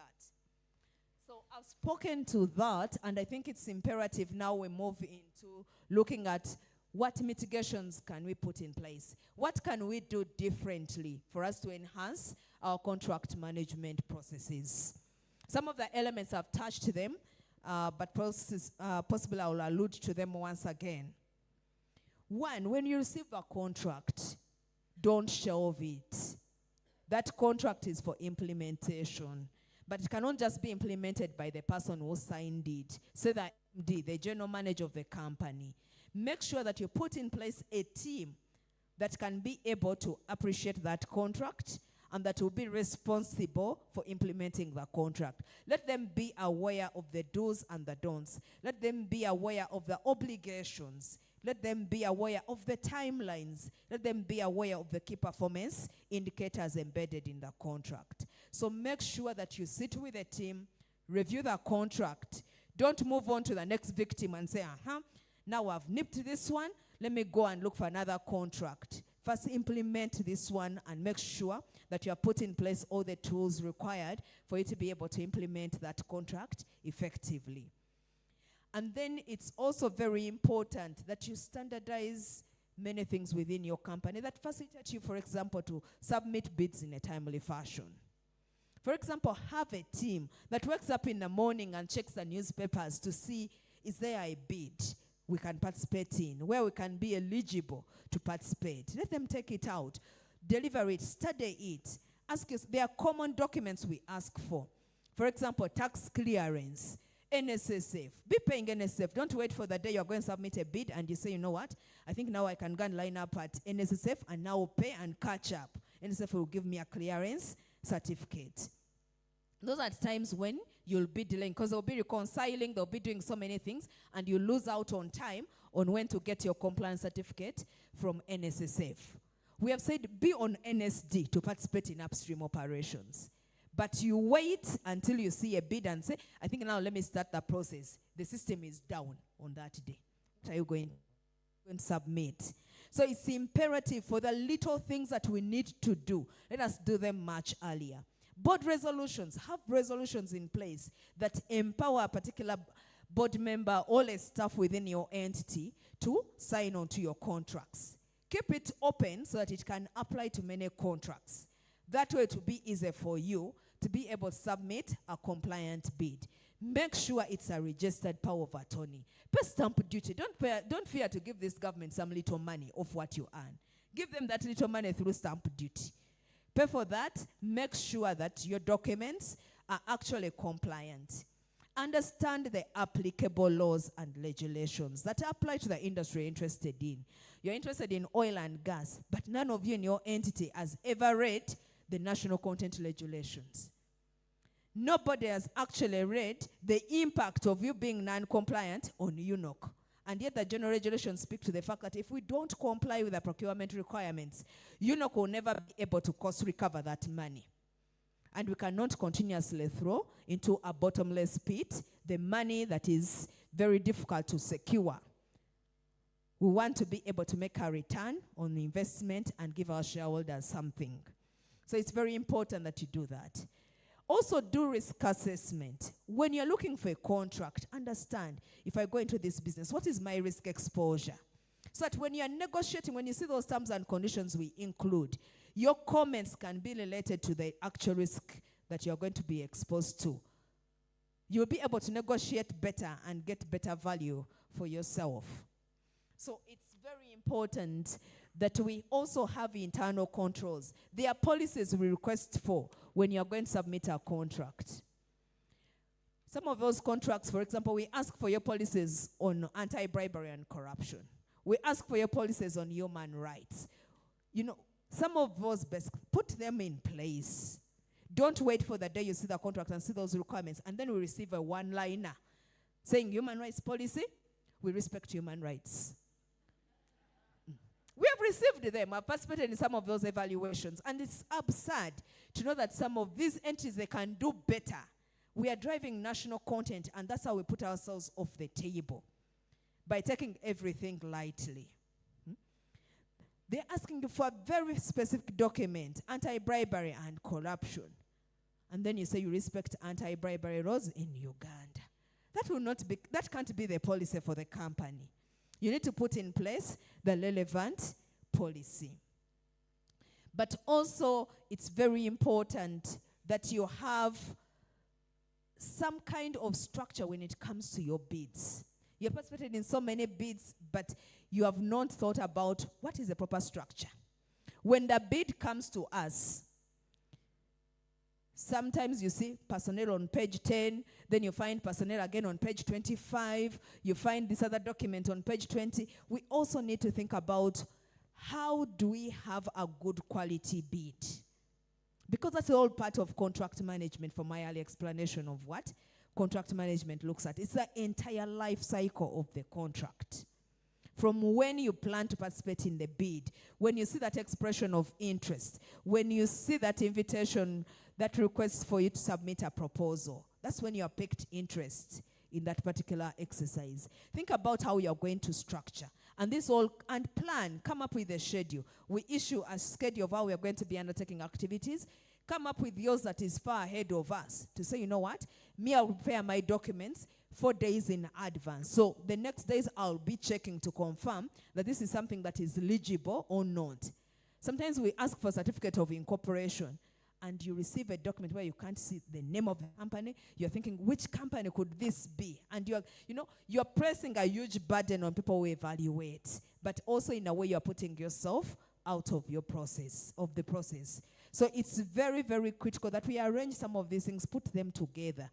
Why do you have a certificate of incorporation that you have hidden away from everybody? You are in France, you are in London chasing business here and there, and your staff can't find these things. Yet they are responsible for submitting the bids. Let us make these documents readily available to the people who are responsible for those activities.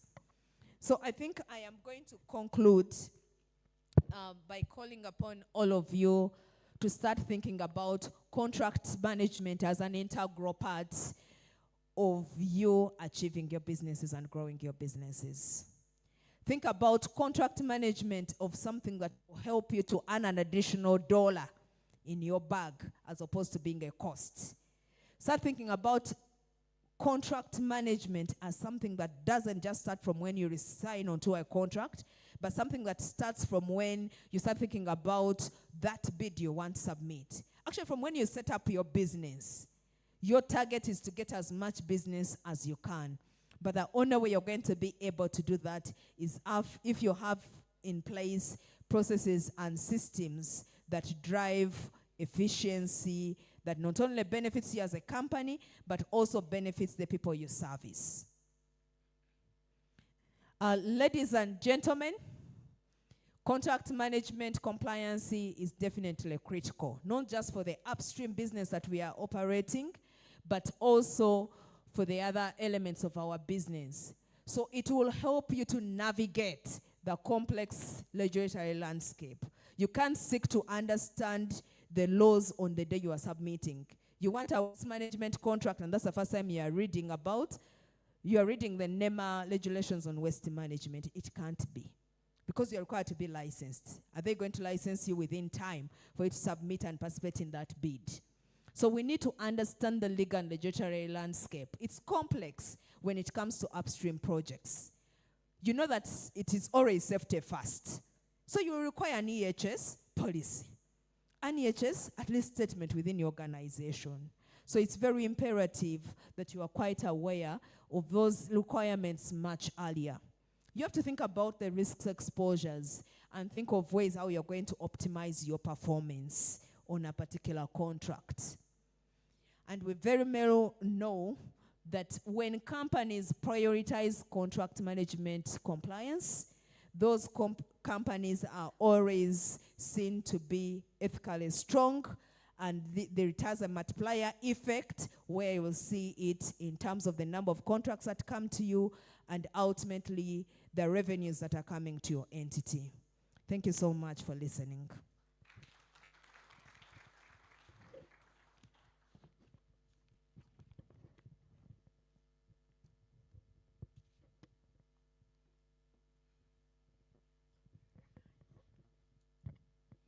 Thank you very much, Barbara, for that powerful, insightful presentation. How many of you feel blessed to listen to what Barbara has said? How many of you have found something that you actually need to improve? Oh, awesome. Barbara, you've seen the room. So we are happy you're here. And definitely we have Stamping Incubator. A Stamping Incubator, if you can please stand.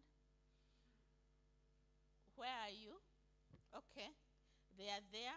Stamping Incubator carries out training for free on all these things that Barbara has talked about. So if you are lacking, I think there is one Kahoot that is out now, advertised, that you actually send your staff. Yes, some of you have been complaining that these trainings are 3 months, but that 3 months will win you a lifetime of money. So make sure you send your staff to attend and be able to learn for free, but you have to release them for those months that they can learn and make your company better. So Brian, questions Anybody with a question on Barbara's presentation? Okay, there's one there. Another one? Okay, you can start with gender sensitivity.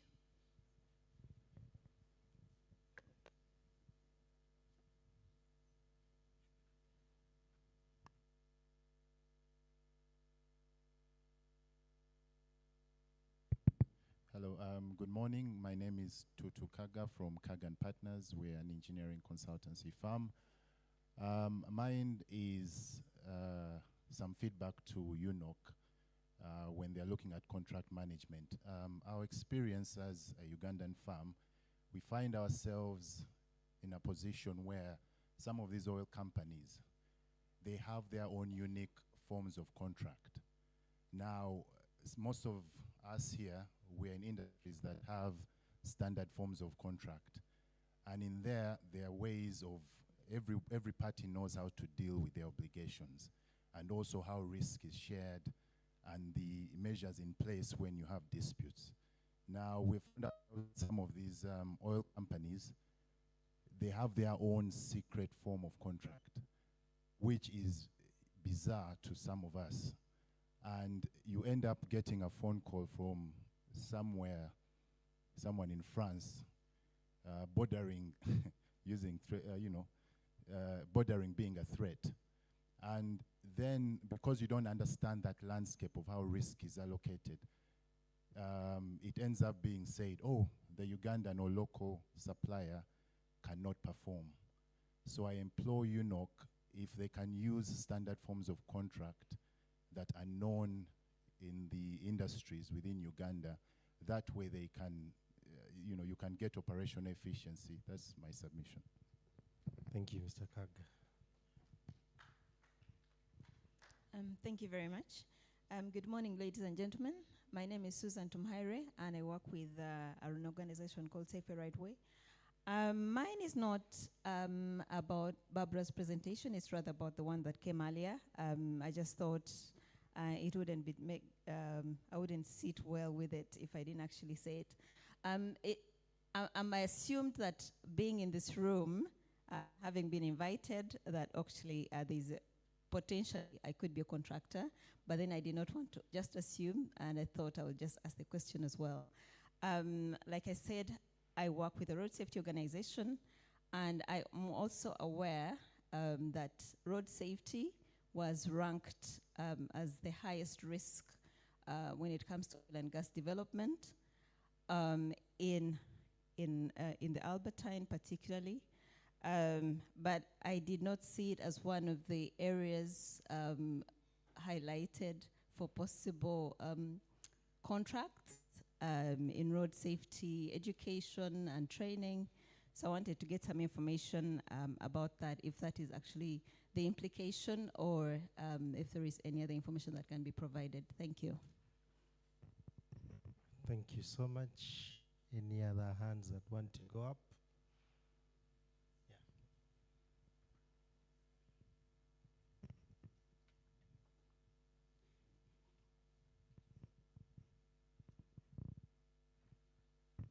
Thank you very much.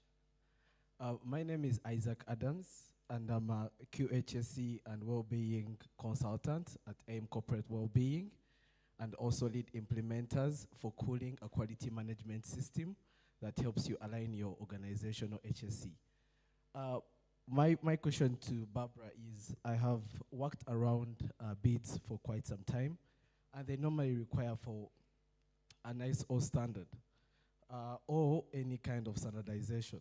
Is it a must for us to have to be ISO certified for us to be able to get these contracts? Then there are also companies that implement these standards, but they're not yet certified.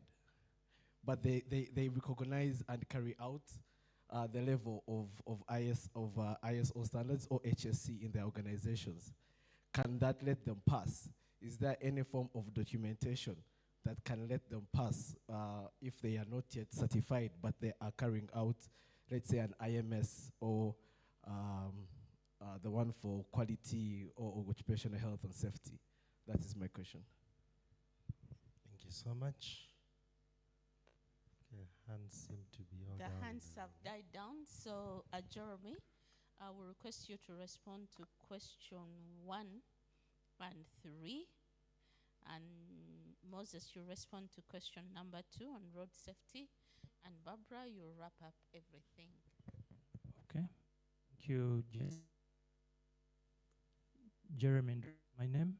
I head the procurement section.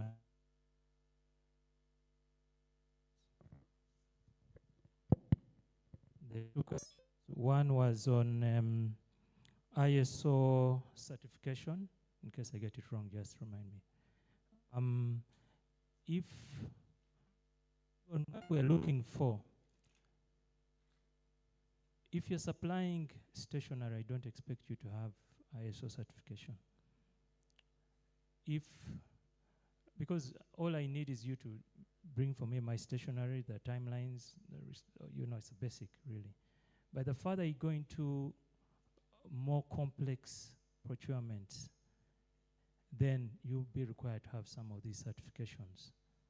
So what is critical for you to be aware of is, one, what is it that I'm supplying? What industry am I in? What are the requirements of that specific industry? And how best can I position myself to ensure that I can be able to supply? What is critical for all of you to be aware of is, even before we go into some of these opportunities and tenders, what is critical is for you to be on the NSD. I don't know how many of you seated in this room representing your companies on the NSD, by show of hands. Okay, they seem to be a number.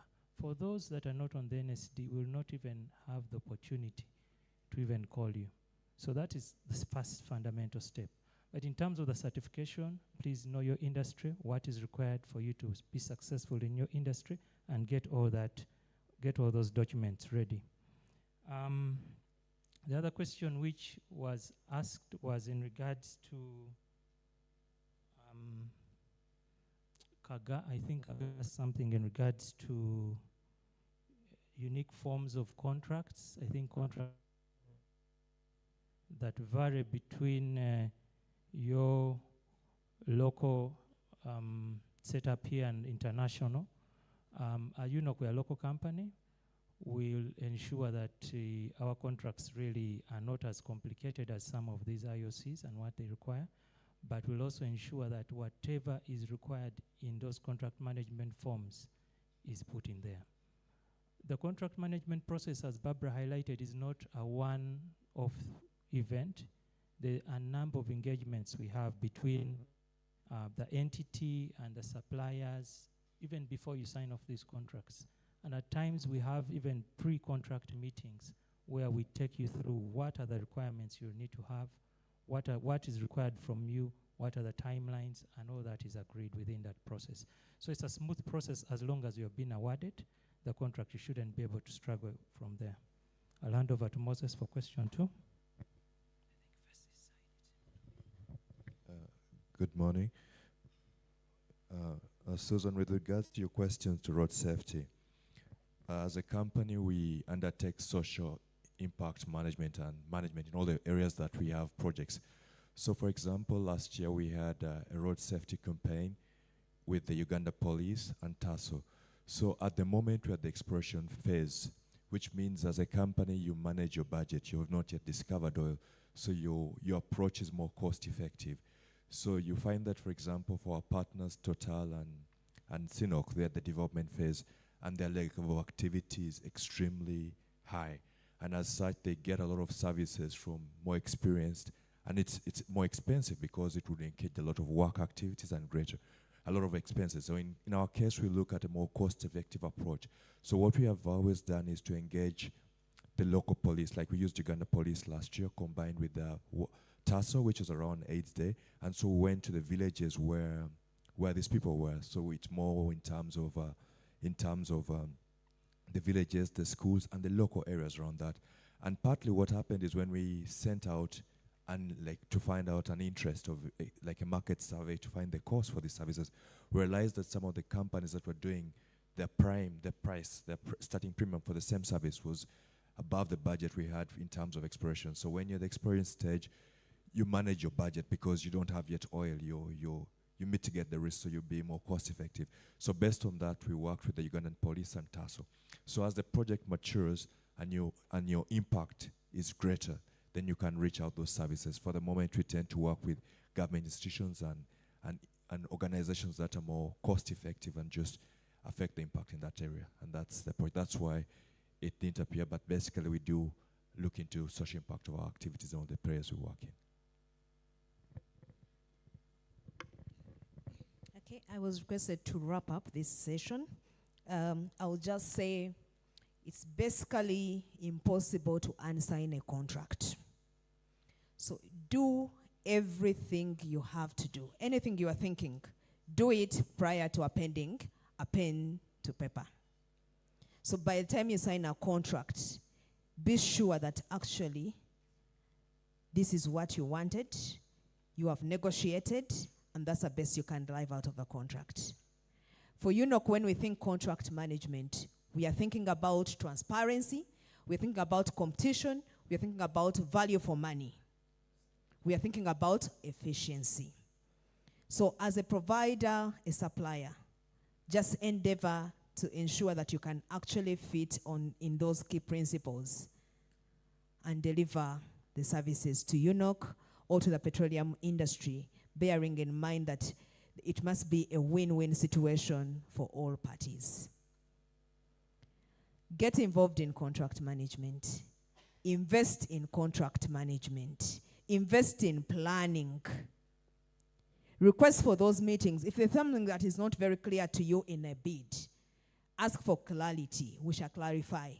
But because of transparency, when you write to us, we respond to everybody who is participating in that bid. Not because we are not confidential, but because we believe in transparency. Probably somebody else was silent and could not ask, but they need that clarity. So participate in those initial meetings, clarification meetings, kick-off meetings, but also be interested in close-out meetings, most especially for complex contracts. Solicit for the feedback. It will help you to get better. Even when you receive that letter of regret that we are mandated to give you when you don't win a contract, don't lose hope. Ask yourself, what did I do wrong? Ask the company. Understand the imperative that I've included there, the reasons why you didn't win a particular contract, and pick a learning or a lesson. So it's imperative we invest in contract management. It's not expensive. It will add $1 to your company. Thank you for listening. Thank you very much, Barbara. And we are now going to have our last presentations. If we can stand up a bit. Sitting too much is not good for our health. Just stand and stretch.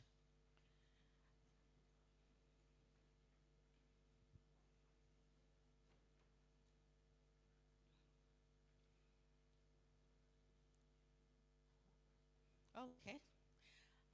Thank you. And our last presentation is going to come from the Petroleum Authority of Uganda. They are going to tell us about what is already happening, what other opportunities are available, and how we are doing as a country in the oil and gas sector. PAU, you are please welcome.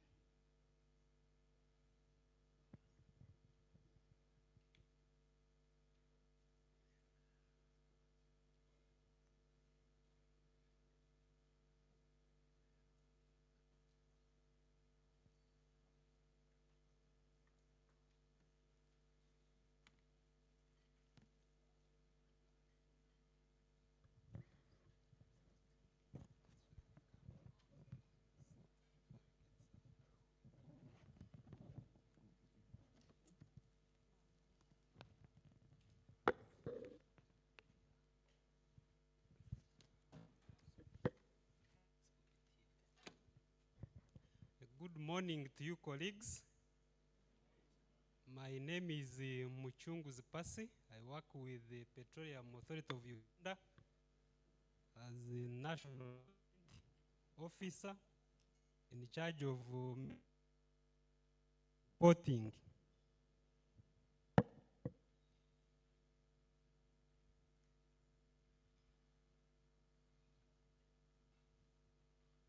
So I have been tasked here to give the participants an update on what is happening in the industry, but also provide information on how we are doing as far as national content is concerned.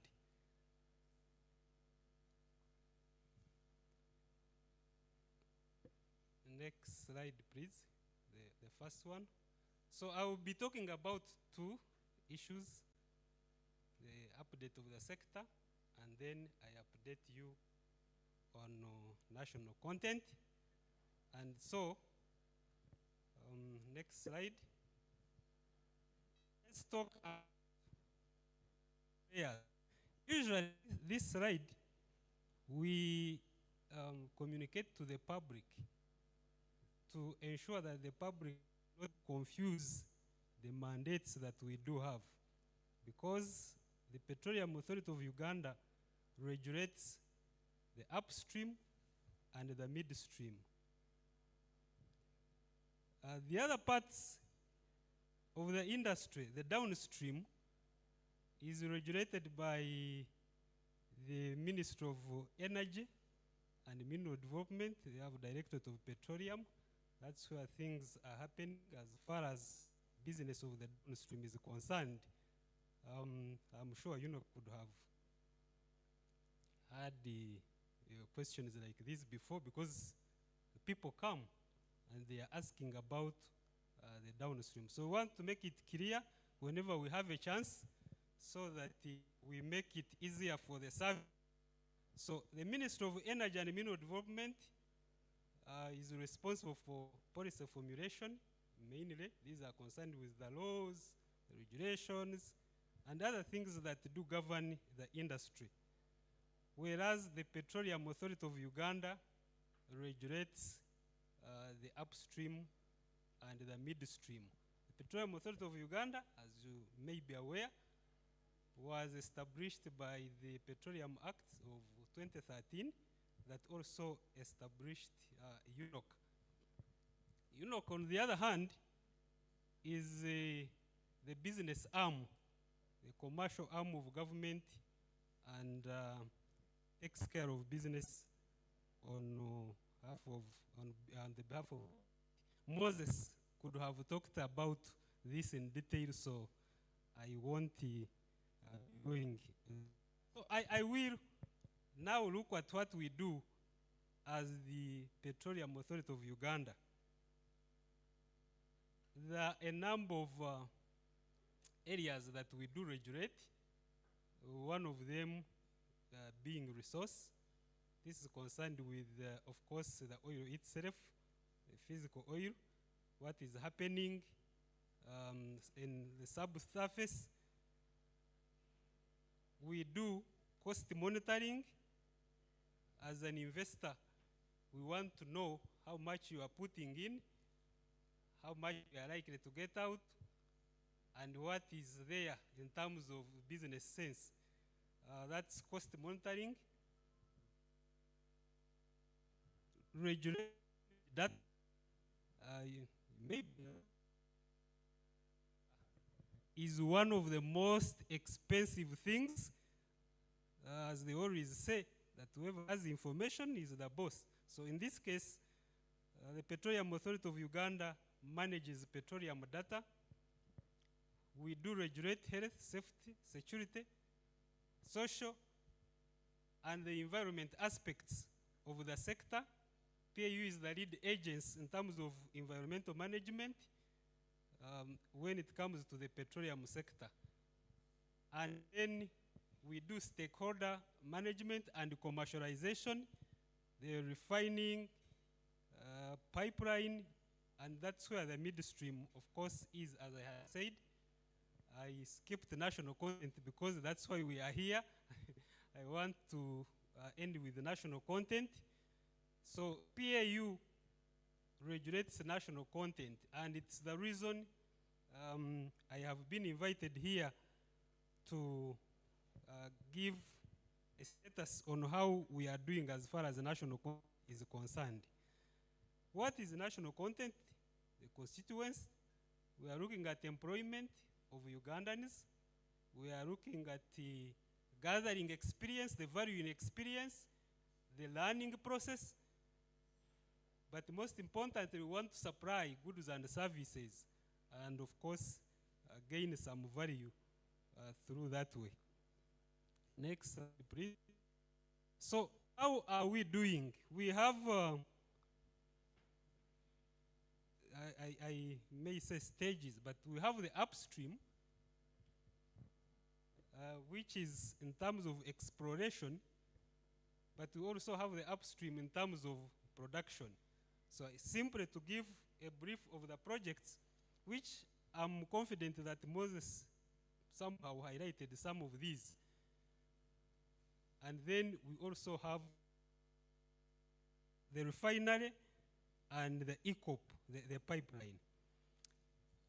So there are petroleum exploration licenses that the minister gave to Oranto Petroleum. They are working in the Sheraton deep play of Ngasa. A lot of work has been done. Oranto has been trying to see that they drill the first exploration well. There is a license over Kanyawataba area that is that was granted to Ama Energy of Australia. They are also to drill an exploration well. Sometime last year, another license was here and covering an area of Turako. And then our very own UNOC was granted a license sometime early last year over the Kasuruban area. So these are exploration activities that are currently ongoing. Of course, a lot must have been given to you on that. When it comes to the development projects in the upstream, there are the Tilenga. Most of the workshops talk about these things, so I didn't want time on them. We also have the Kingfisher that is in the Kube area, Tilenga, Lisa, and Noya, around the southern parts of Noya. That's where the park is. And then we have the midstream projects. The ECOP, a 1,443 kilometer pipeline that runs from Kabale to Tanga. It has a project. Obviously, we want to participate in, especially for the Ugandan part, but of course we also encourage Ugandans to look out for opportunities outside Uganda. There is most of the pipeline is across Tanzania, and it would be good to look at the opportunities that come with that part on the longer section of the pipeline. Then the refinery that is planned to be developed in the industrial area, around the industrial area in Kawari, Hoima. So the current status of the industry, we are beginning from the development that is ongoing. Many of us, I'm sure, are already aware of drilling. And that is to say, as a blanket statement, there are details that you can see. If you can go to the next, please. Yes, there are details that you can able read about how many wells have been drilled on each. There are 3 rigs in the north that are all on work right now. One is drilling north of the Nile, That is where we have Jobiri.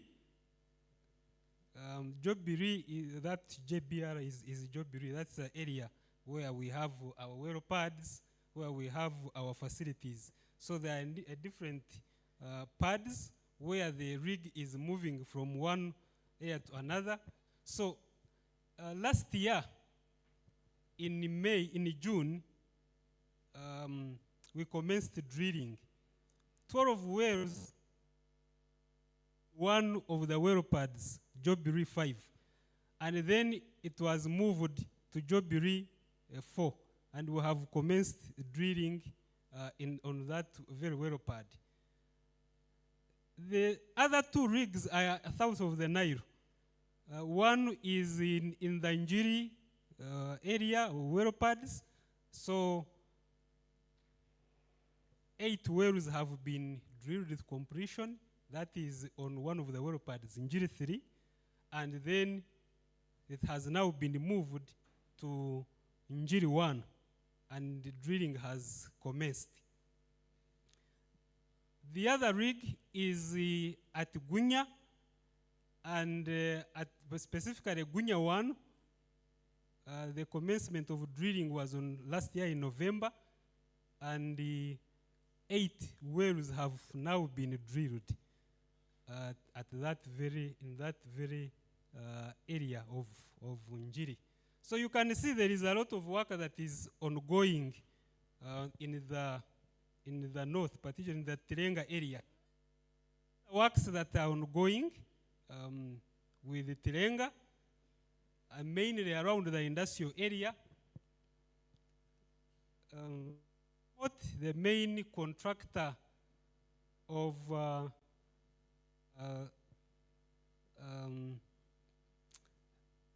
I wouldn't want to give all these technical things of procurement, construction, commissioning. So there is a significant contract that was offered to McDermott to take and has scopes of the CPF in the industrial area, most of the construction bits.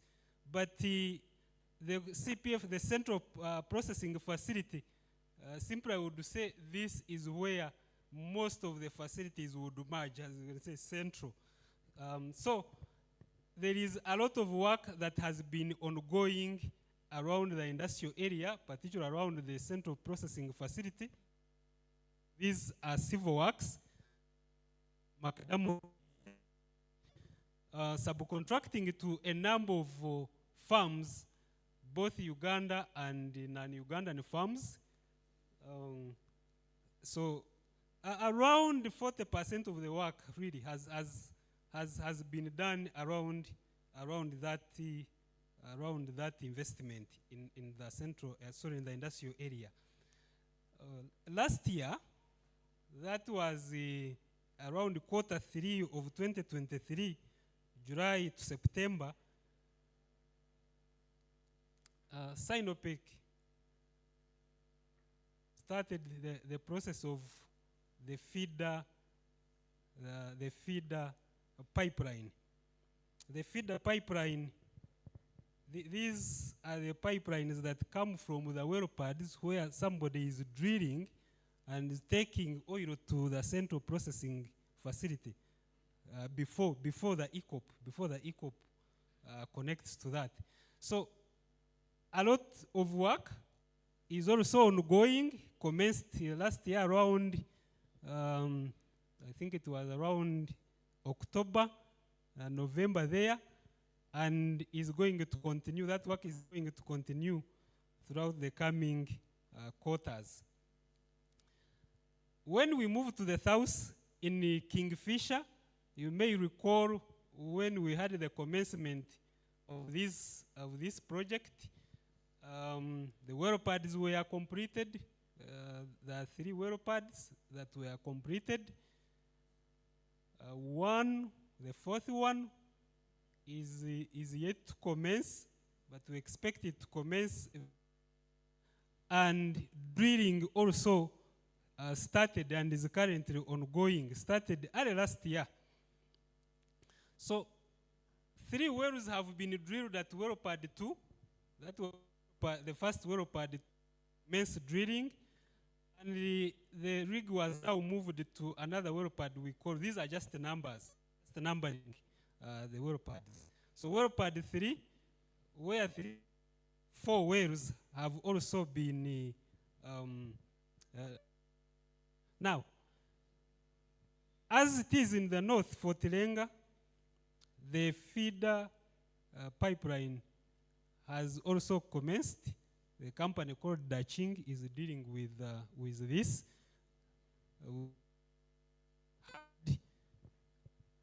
The route, the feeder line route cleared, and laying of pipes is currently ongoing.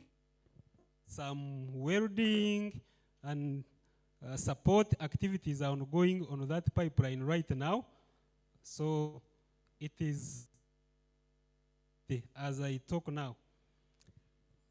Regarding the CPF of the Kingfisher area, just like in the north, there is a lot of work, particularly civil works, that is ongoing, welding of tanks.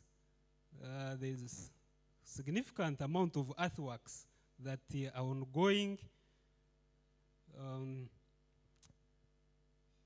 and other construction activities that are required for the setup of the CPF. That work is being a joint venture called the CCJV. If you have time to visit the area, you will, for sure, identify a number of activities and opportunities that could come with it. So there are a number of other things, of course, that happen to support the projects. When it comes to,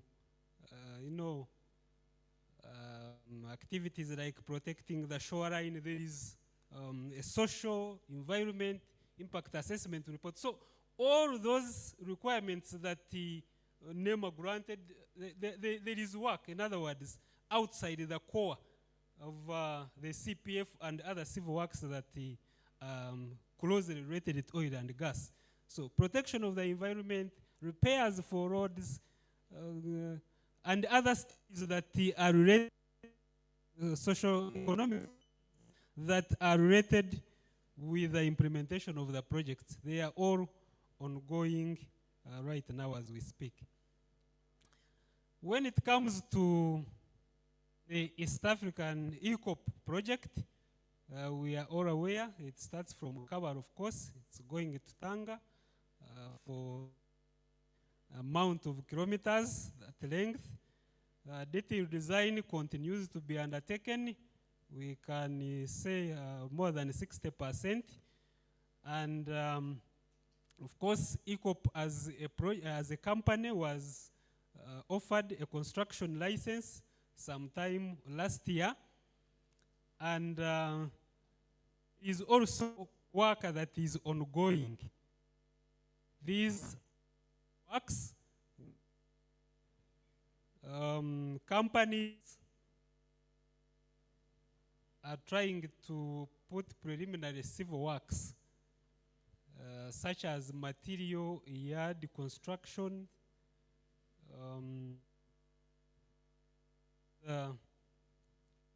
work that has just been completed. Say, this is the resettlement plans.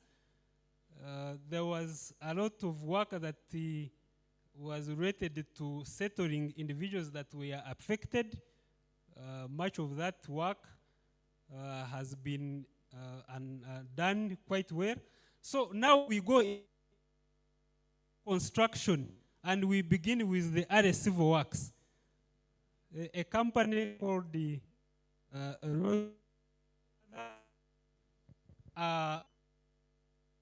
such, and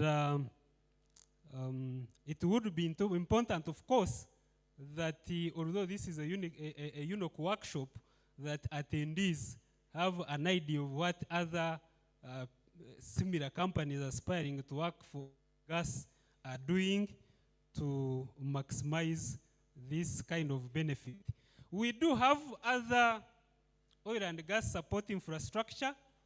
The airport that we have been talking about, it's the second international airport here. We have crude oil export hub and of course the refinery, and we have the oil roads that have been constructed in the area. All these taken to significant levels that we can say we are almost ready for the work. Somebody said that this will be shared, so I am not reading part by part. I'm hoping that once shared, we internalize, then we begin engagements, questions, and everything so that we are on the same page.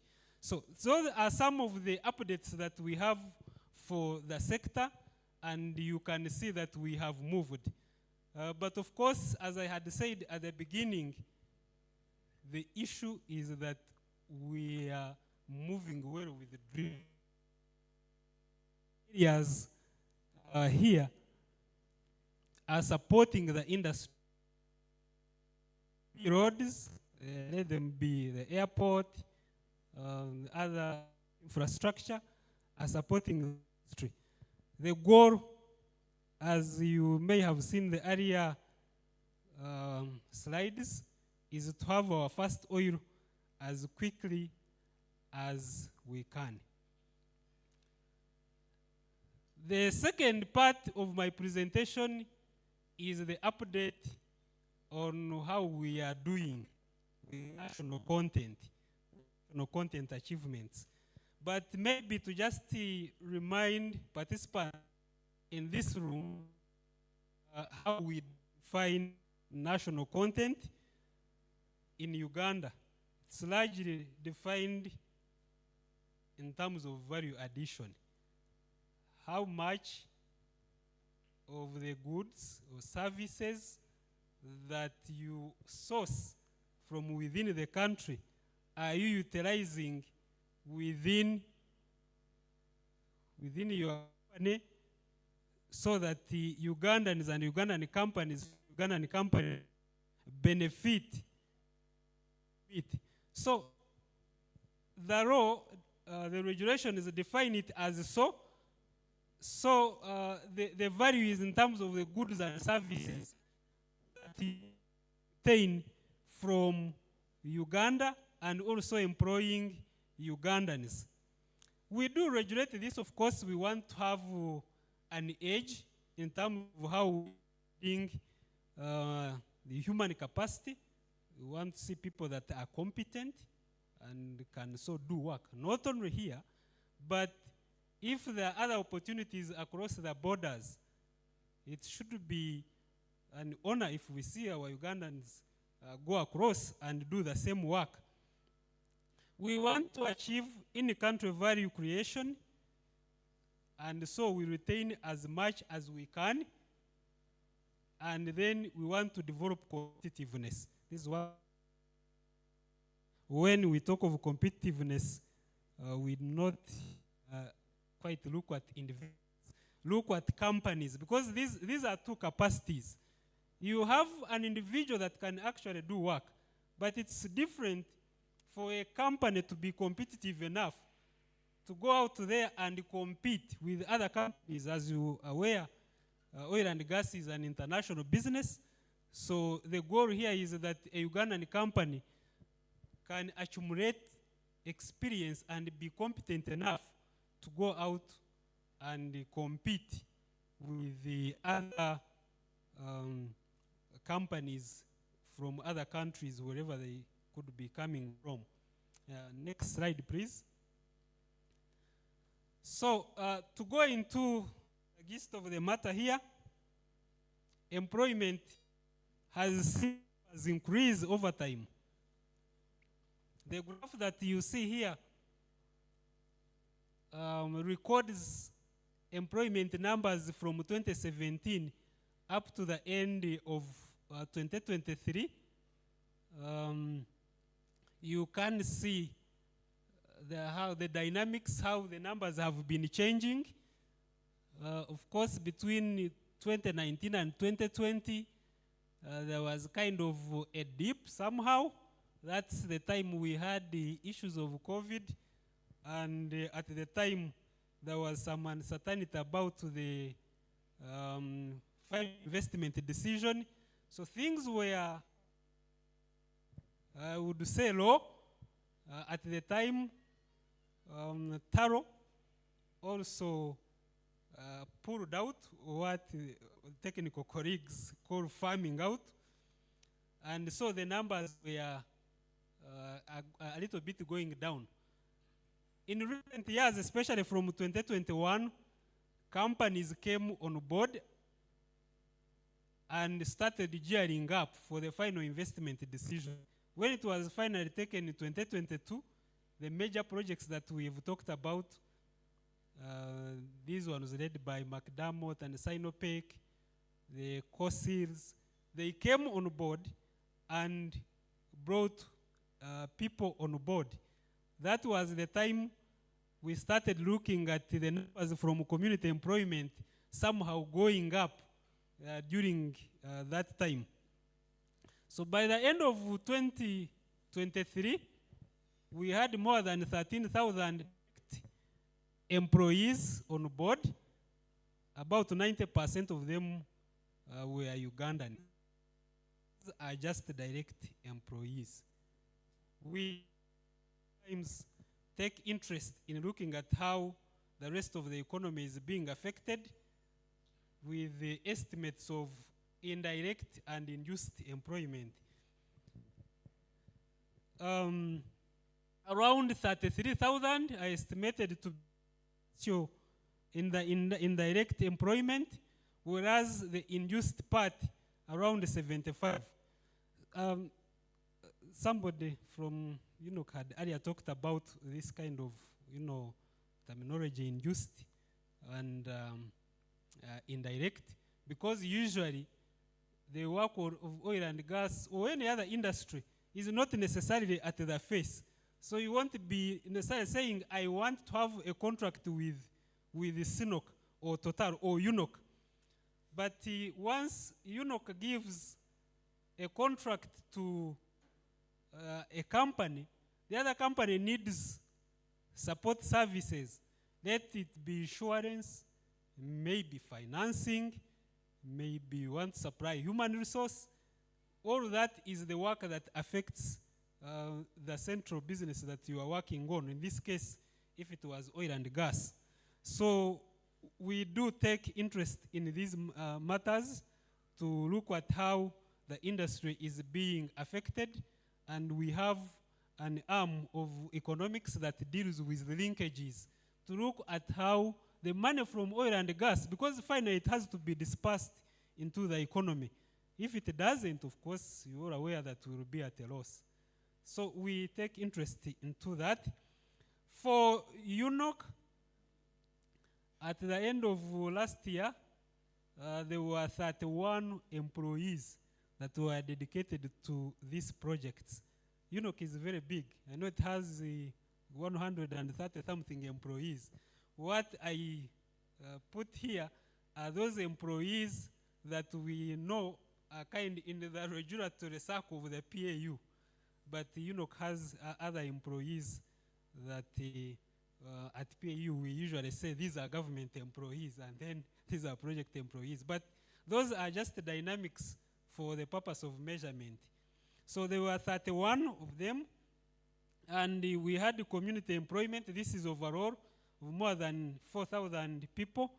Of the 11,000, 4,000 were coming from the communities where this work is taking place.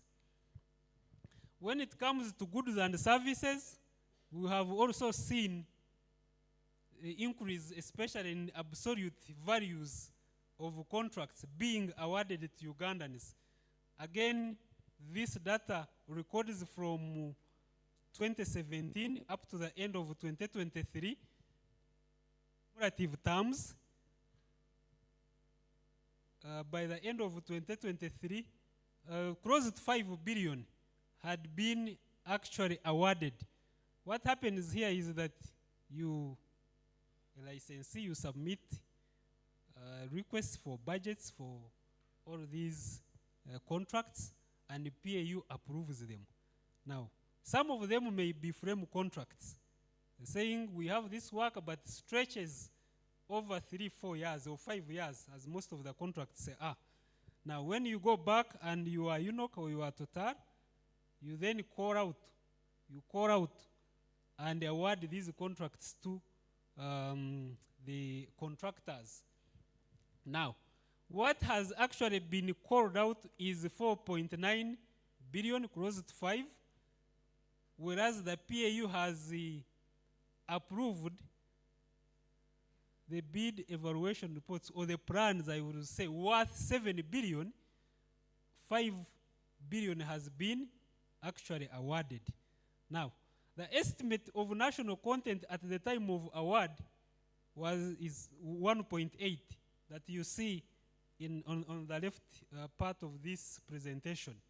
Now, in terms of actualizing, you will see that we have moved past 1.8 in just 5 billion. For those contracts that have gone to Ugandan companies, 2 billion has already been awarded to Ugandan companies, which means that by the time we cover all the 7 billion, we are still approving bids, so the 7 would go up definitely. But it's an indication, it's a good indication that we are doing well as far as awarding contracts to Ugandan company is concerned. That is about 41% of all the contracts that have been awarded since 2017. This is in cumulative terms. We do this, of course. How do we know that a Ugandan company is a Ugandan company? We do qualification. Next slide, please. Using the national supplier database, and we have those number of companies that are qualified on the national supplier database for service. And we do this by doing physical verification exercises. The NSD to make service as much as we can. Currently, we are trying to upgrade system into what we call a joint qualification system. So in this system, we would like more transparency so that whenever the licensees are doing work, everyone is seeing how the processes are going on that system. So finally, we want to make it an e-market where the suppliers themselves have a stake in what is happening so that there is increased transparency in the process. Next slide, please. So, continuation, of course, is, as I had said, this is about enterprise development, and this is meant to improve competitiveness so that our suppliers do have the capacity, they have the information to be able to participate, but also compete with the other companies of equal caliber. We do this by having dedicated trainings, either by our partners. You heard somebody talk about Stanbic Bank, Chubeta. These are our big partners. When it comes to training, we have, including GIZ and other trainers.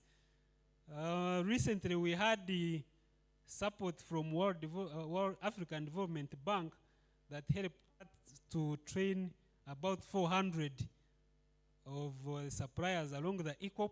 They are added. So these are specific trainings. You identify suppliers, and then you go and train them in specific areas, such as enterprise development, procurement processes, all those. However, we do have other capacity development programs, one of them being supplier development workshops. These are legal requirements that when you are a contractor, a subcontractor, a licensee, you hold the supplier development workshops on a quarterly basis. I heard somebody earlier talk about when do we have to get more information about what is happening when we go stage. Of course, the question was ably answered, but to just add that these are quarterly. At every stage, UNOC will be coming to you, will be telling you what is on hand, and the duration is a quarter. They will come back here or in another place and call you again and say, this is where we are, the services that we need now are these. Because that is a legal requirement, a regulatory requirement, that they call you on a quarterly basis and update you on what is happening. So we have had a number of these, including conferences, trade fairs, symposiums. You may have participated or had the Uganda Chamber of Mines partnering with us and other partners to hold these. These are meant to offer, share information about what is happening in the sector, so that we are not any one of us is left behind. We do also train individuals in addition to, I'm not saying that PAU, our partners, the industry trains Ugandans in terms of acquiring skills, and training usually done by licensees. You submit a budget, you have a training plan, and the PAU approves, and you train Ugandans. Both the employees that you have as the licensee or contractor, you train them. But you are also required to train other Ugandans. And so, this is the area where we require these to make sure that they train and report to PAU on the same. For the last 5 years, we have seen the investment in training. Please go to the next stage, the next slide. Sorry, this is not connected to the other one, looks like. Yeah, but we have seen around 13 million US dollars go into training by both the licensees, subcontractors and contractors along the way. And more than 13,000 Ugandans have been trained in different trades, some of which are specialized, some of which, of course, are not specialized. And the goal here is that we have transferable skills. When you go and work in oil and gas, if it is not there, can you move your skills to an industry that is related and also work? Because, of course, these natural resources are not like how we have been doing our business in agriculture. They are here, they are not here. So when they are not, can you transfer your skills? So we have tried to make sure that the skills that are imparted to the Ugandans are transferable whenever possible. And this has been done through a number of institutions that are accredited on international level. You've heard about SITA and guilds and others that deal with certified programs, welding, scaffolding, and all others. So we make sure that skills are certified, and of course we have our very own UP that has been training Ugandans for now, and most of Ugandans have benefited. But we also have private companies, private trainers, the Sunmaker, True Training, and others that are training Ugandans in a number of trades that support not only the oil and gas industry, but also other sectors of the economy. We do make sure that as far as the technology transfer is concerned, and we have seen a number of joint ventures formed, guided by a framework, and one of the requirements is that must be knowledge and technology transfer when you have this relationship. The requirement is that when you are a Ugandan and you are going to form a joint venture with a foreign firm, number one, you have the capacity to do the scope that you have been allocated to do if you are Ugandan. And the scope is quite clear for the Ugandan counterpart and the foreign partner. But also make sure for all those scopes that we do not have capacity as Ugandan companies, there is knowledge transfer from one partner to another. Because if that does not happen, I think fellow Ugandans will agree with me that we will have made a loss. Because you will go there and maybe the value of the contract is 5 million. Maybe the scope that you can do is 2 million or 1 million, and then you go away. When a similar contract comes, then we go back and call the other company again. No.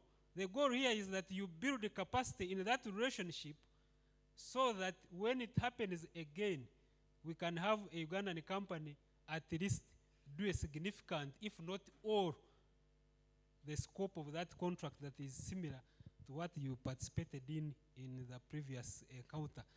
So I've had a number of these formed over time, and some have gone on to win tenders, which the PAU is currently monitoring to make sure that those aspects that I've just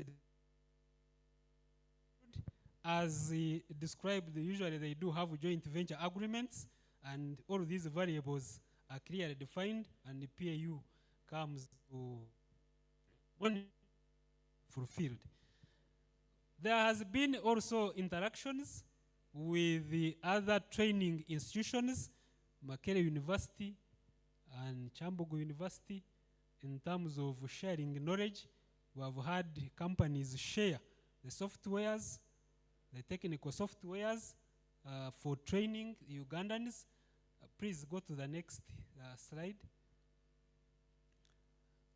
Yes. And some of these have been offered to the universities in terms of the licenses, the licenses for softwares. Because these are expensive softwares, it is value to have them. If Srambaje comes and said, we are giving you this software as one of the commitments as a company here, that is one aspect of the value. For me, the value is on the learning part. That is this software being utilized? Are the students at the respective universities actually getting to learn to use these skills? Yes, and that is something that we do follow up to make sure that there is a lot of learning as far as knowledge and technology transfer is concerned. Largely, that is how we have moved over time in terms of benefiting from the sector with the numbers that we have shown, and we continue to make sure that these numbers improve as we go along so that the value retention is increased or improved as much as we can. So there are opportunities. I just threw in this slide really to encourage members because somebody earlier was talking about, said the companies, the contractors do come and talk about these opportunities, but then they do not advertise them later. And of course, just say that when we have workshops like these, UNOC or SINOC or any other contractor, it could be CCJV, it could be COSIR, they do come and give you a list of the scope of what is likely to happen. But when it comes to advertising, different companies have different modes of advertising. I know a company, I think could be ZPEB, that does say, we advertise at the beginning of the year for all the contracts or the scopes that we need for the year. It would be good to follow up, because if you miss that, now it becomes hard for somebody to participate. But other companies do advertise as and when they actually need the service. So now it means that we as suppliers, we have to be keen and ensure that we follow up, usually on the websites. One of the most reliable ones that I know is the ECOP one. The ECOP will have those services advertised on the ECOP website. So you keep checking. But it is mandatory. It's a legal requirement that they do advertise in the newspapers, at least 2 widely read newspapers. Usually here it's Monitor and Vision. So you check and make sure that you have seen. If you miss, and for the case of the other company that advertises for the whole year, of course it becomes a little bit hard. So this is how some of these companies do advertise. They share with us. In the NSD, we will post some of these opportunities, but on their websites. Usually it is the first area you go before they even come to the news. So it is important that the colleagues, you check on their websites and the newspapers and get the information as far as participation is concerned. I beg to stop here, colleagues. Thank you.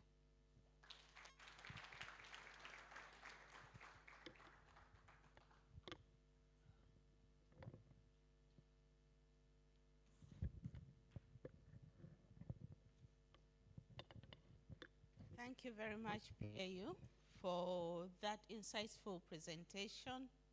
How many of you have benefited? Okay, thank you very much. So I am standing between you and lunch, and Phillips has bought us lunch.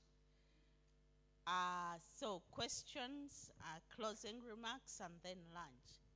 So hands up, anybody with a question?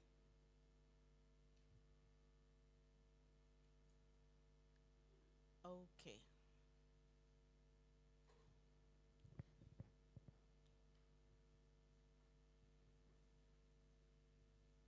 There's a question there, Brian.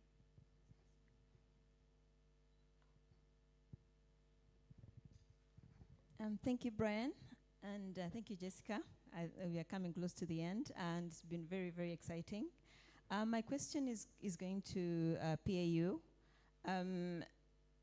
You've given us a breakdown, of how we are benefiting already, and I took a very keen interest on the national content and how much we are benefiting directly from employment. And I think this is where a lot of people have quite an interest on the direct benefits of the oil and gas developments in the country. So according to the numbers that you shared, it's actually quite encouraging how much people are getting employed in the oil and gas developments, and even in the community, in the grassroots where the developments are happening. But I was just wondering if we have a breakdown already on the individuals who are benefiting in terms of the technical or professional roles, vis-a-vis what we'd call the casual, because there is always, I think many of us will agree that there is always this bias where people think that the professional roles are given to expatriates, and Ugandans are usually given the casual roles or the casual jobs. So I was wondering whether there is that breakdown that you can share with us, BAU. I would also like to take this opportunity to thank Enoch for bringing that lady who's doing the interpretation. I think it's something we take for granted normally, but it's a wonderful job that she's doing. Thank you very much. Welcome. Team online, if you have any questions, please post them in the chat and we'll have them responded to. Thank you, Jessica. I would like to appreciate Pase for that presentation. My name is Judith Tukachungurwa, and I work with Health Promotion International. We are health and safety consultant. So I want to ask Pao about the joint ventures. We know the challenges with JVs sometimes, and he has emphasized the knowledge transfer. But again, when you do a JV, is it mandatory to have the same standards? Because one partner would be stronger than the other. One could have more experience, but maybe lacking ISO standards, maybe lacking NSD registration, but the partner has all those qualifications. So for the sake of ensuring that local content or other suppliers or other contractors are taken in this JV, should we be a bit flexible, maybe to allow the other stronger one with documentation to take the lead, and maybe the other partner who doesn't have ISO, who doesn't have all these NSD compliance documents, but has experience, especially on the ground? Would there be some flexibility to accept them to win a contract? Thank you. Thank you very much. There's another one here, Brian.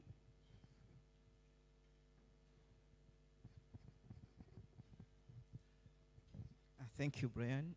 Once again, I'm Professor David Katamba from Uganda Chapter for Corporate Social Responsibility, but I'm also a lecturer in Makerere University Business School. I'm a professor there. I want to request Pao, in the spirit of promoting local content, what would be the grievance redress mechanism in case of procurement irregularity? For example, if a company, like a company A, has competed in a procurement process, and then it gets dissatisfied of the procurement process. The case in the point, of course, with due respect to confidentiality, there is a case in the point where one of the companies solicited local suppliers, and they competed, but after submitting the bids, no more communication, no nothing. You keep following up, that is the evaluation process still going on, they don't reply. But only to hear after like 6 months, 7 months, that a contract was awarded. That case is still there. So we wish to know what would be the redress mechanism and what are PAO's measures to protect such an aggrieved party. Because you all know in some cases whereby should you raise such a flag, this procurer will shortlist you somewhere that next time you ever compete, you will never be awarded a contract. Please, Paul, kindly pay keen attention to redressing this question I've raised. Thank you. Thank you. Another question? Can I see the hands? Yeah, my hand is here. Thank you so much, Enoch, for the great invitation. My name is Isaac Rugaba. I'm the Chief Executive Officer, Center for Occupational Safety and Health Uganda Limited. My question is simple and it's general. We have a problem regards to experience. Whenever we go in for the bids, there is always a question. It's not a question per se, but it's a question. For example, we all know that HSE is a field that is still new to majority of our Ugandan companies. And for example, you go in and you find they require experience from you as an HSE personnel in the oil-related sector of about 12 years. And you wonder, where would you ever get this experience of about 15 years in the field? And this is a new sector that has just started in the country. Okay, And they always put up the stakes. The stakes are always high for our Ugandan farms regards to health and safety. To add on this, majority of our farms here in Uganda, regards to health and safety, something we are venturing in, or something that we are trying to do. For example, a bidder gets the bid documents, and reading through the lines, he sees QHSE that is required. And this gentleman, or the CEO of the company, he starts now to ponder on how he's going to put up the documents. He goes online, now he searches to look for one of the consultants to help him or her to do the documentation, the HSE documentation.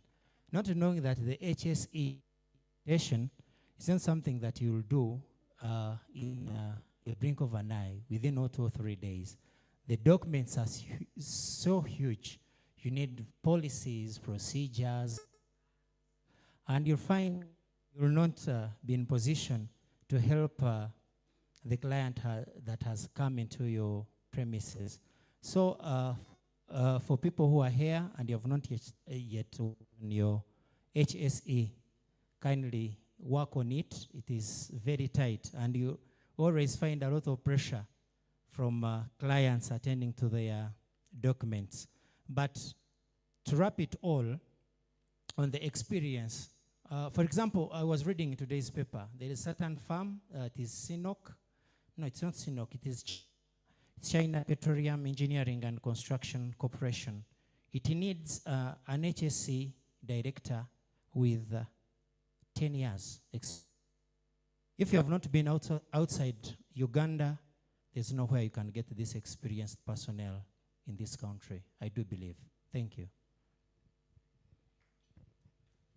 Okay. Any other question? Okay, there's one there. Okay, and 2 others here. Thank you very much. My name is Isaac Moses Kasule. It's not actually a question. I just want to instill some level of confidence. I work for a company called Hygiene Consultants, and when the gentleman from PAO came to speak about the central processing facility, this was clearly advertised in the new vision. We bidded as a company. We just had our paperwork right, and we were awarded this contract. And we are going to employ 1,500 people. Right now we are at around 250, with about 50 people from abroad. But they awarded it to a local company. So that thing of saying the process is vague, no, PAO has set it so clearly. Before the contract is awarded, PAO goes back and sees if that has been done rightfully. People of ISO came to our offices. They were looking if our paperwork is right. So I'm just trying to instill some level of confidence that the process is watertight and there are very few leakages. And if they are there, I don't think in Telinga. Thank you.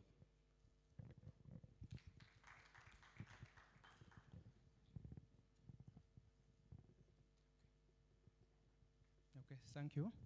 My name is Otim Robert from Uganda Petroleum Institute, Kigumba. We have always got a challenge of securing internship places for our learners. So I would like PAO to help us. What procedures or what plan do they have to help us overcome that challenge?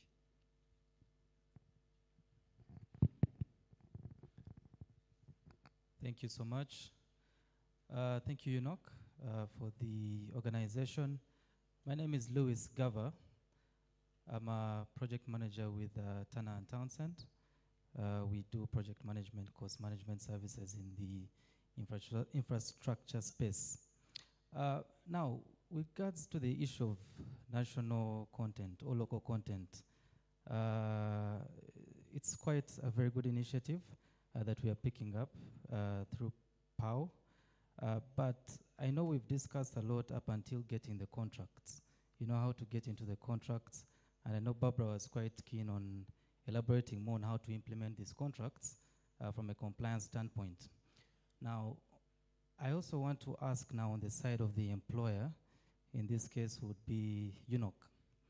One of the key things, quite frankly, that kill local businesses, especially those, since we're trying to push national content, is actually payment. You know, many companies struggle with delayed payments, and I feel it's something that has not been really touched on quite deeply. I'd like to know from PAO, who is pretty much the regulator in this case, what measures have been put in place to protect all the local companies from delayed payments. Thank you. There's somebody, a lady next to you there. Thank you all. Thank you, Enoch, for the invitation. My name is Prudence Natangaza. I work with Southgate Consulting. We are project managers, like my neighbor here. I don't know if I've not been very keen, but the oil and gas projects that they always advertise are construction, okay, like the civil works, they're usually construction projects, and I keep wondering if there are constructions going on. In most cases, we need consultants like to guide the process. So I keep thinking, do they actually advertise those things and maybe I don't see them, or do they have like one consultancy firm for the whole thing? So I request that you kindly elaborate on that. Then the other thing, it's a request, like Barbara said, that they usually send a letter of regret. In most cases, especially government organizations, I'm sorry if anyone is offended, when they send out requests for proposals, people actually pay money to get those bids and documents, but they tend to neglect the part, like their duties when they award contracts. They forget about the other people who bidded. They do not like get back to you. You keep there hoping. So I request that when you, since Enoch has said it goes ahead to send the letter of regret, in that letter of regret, kindly let the person know of the things they did wrong so that they can fix it next time they are bidding, whether with you or any other company. Thank you. Thank you. The question's done. Okay, there's one on that table.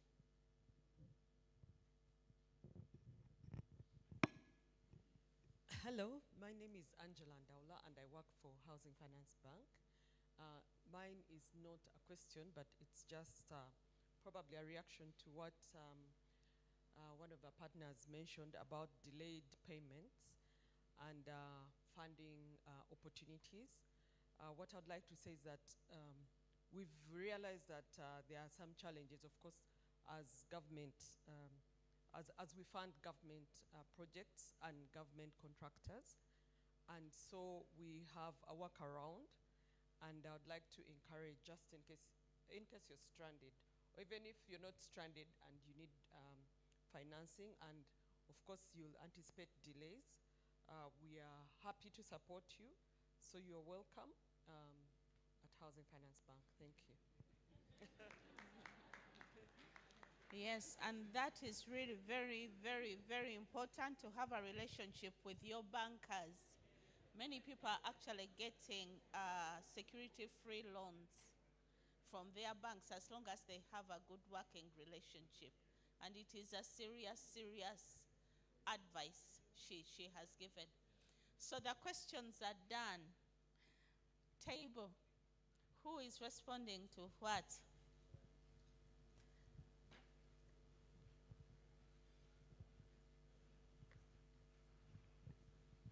Are there more questions?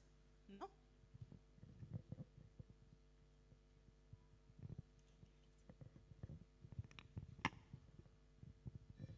Can we just get one from me? Okay.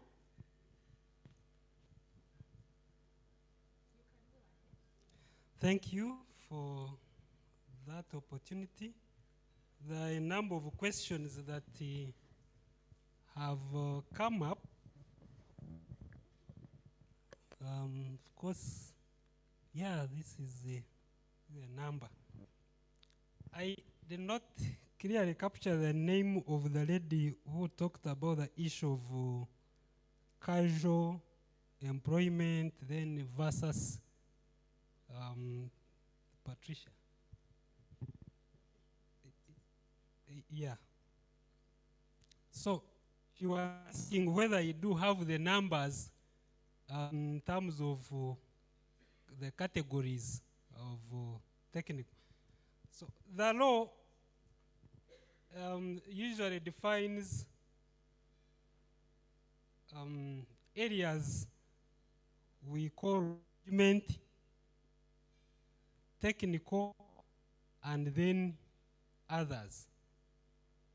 And the others, maybe you could begin from management, that when you are in a position of decision making, when you are working with a company or a licensee and you are in a position of decision making, you are a manager. So you head a department or a directorate or whatever the definition of what that would be. Then you are a manager. In this, if it was eunuch, then my senior Jessica would be a manager in this case. Now, throughout all the companies and the contractors, of course, there are variances. There are variances here and there, depending on the nature of work. But throughout the companies, 64% of all the managers, as at the end of of all employees were the managers were Ugandans, 64% were Ugandans. The technical bit, around 65%. And the reason this is in that order is usually because of the technical elements that are required and the experience that is needed to occupy some of the technical positions. The rest, the others, the word other here means if you are not technical and you are not management, you fall into the category we would say support. And that is where most of the casuals lie. You will agree with me that a company like Rohi that is doing civil works would have a core team of professionals. These are engineers, civil engineers mainly, but there could be other engineers, maybe structural and architecture, that are about 10, 15. Then there are other people they do work with that are semi-skilled. These could be artisans and others. But the rest of the people will now be what you want to define as casuals. And there will be many, because there is a lot of manual work. Now, when you go to the numbers, you will have this idea that all the Ugandans are casuals, because obviously there are many. And this is a company like Rohi that does not employ any expatriate in this case. Does not employ any expatriate. But when you look through, you'll find there are many people that are working at that level. And so you have this thinking that, oh, they are non-Ugandans. Now, when you transfer that information to a foreign company, let's say a more technical company would be like COSIL that deals with drilling, it's obvious that those numbers should a little bit worsen. If you get what I mean, I don't mean to use that word, but I mean in comparison to Rohi, then it would mean that the number of casuals at lower, what will now little bit increase. But when you break them into managerial, technical, the support staff, you will realize, and that is how the law breaks it, you will realize that the condition is not bad. And as late as 2023, 64% were managers, 65 were technical. I do not have the absolute numbers here that I could offer. That will be talked about later. But you could simply do a simple math with the 13,000 that we talked about and see how the distribution could be. Madam Tukachurwa asked about the joint venture. Is it mandatory to have the same standards?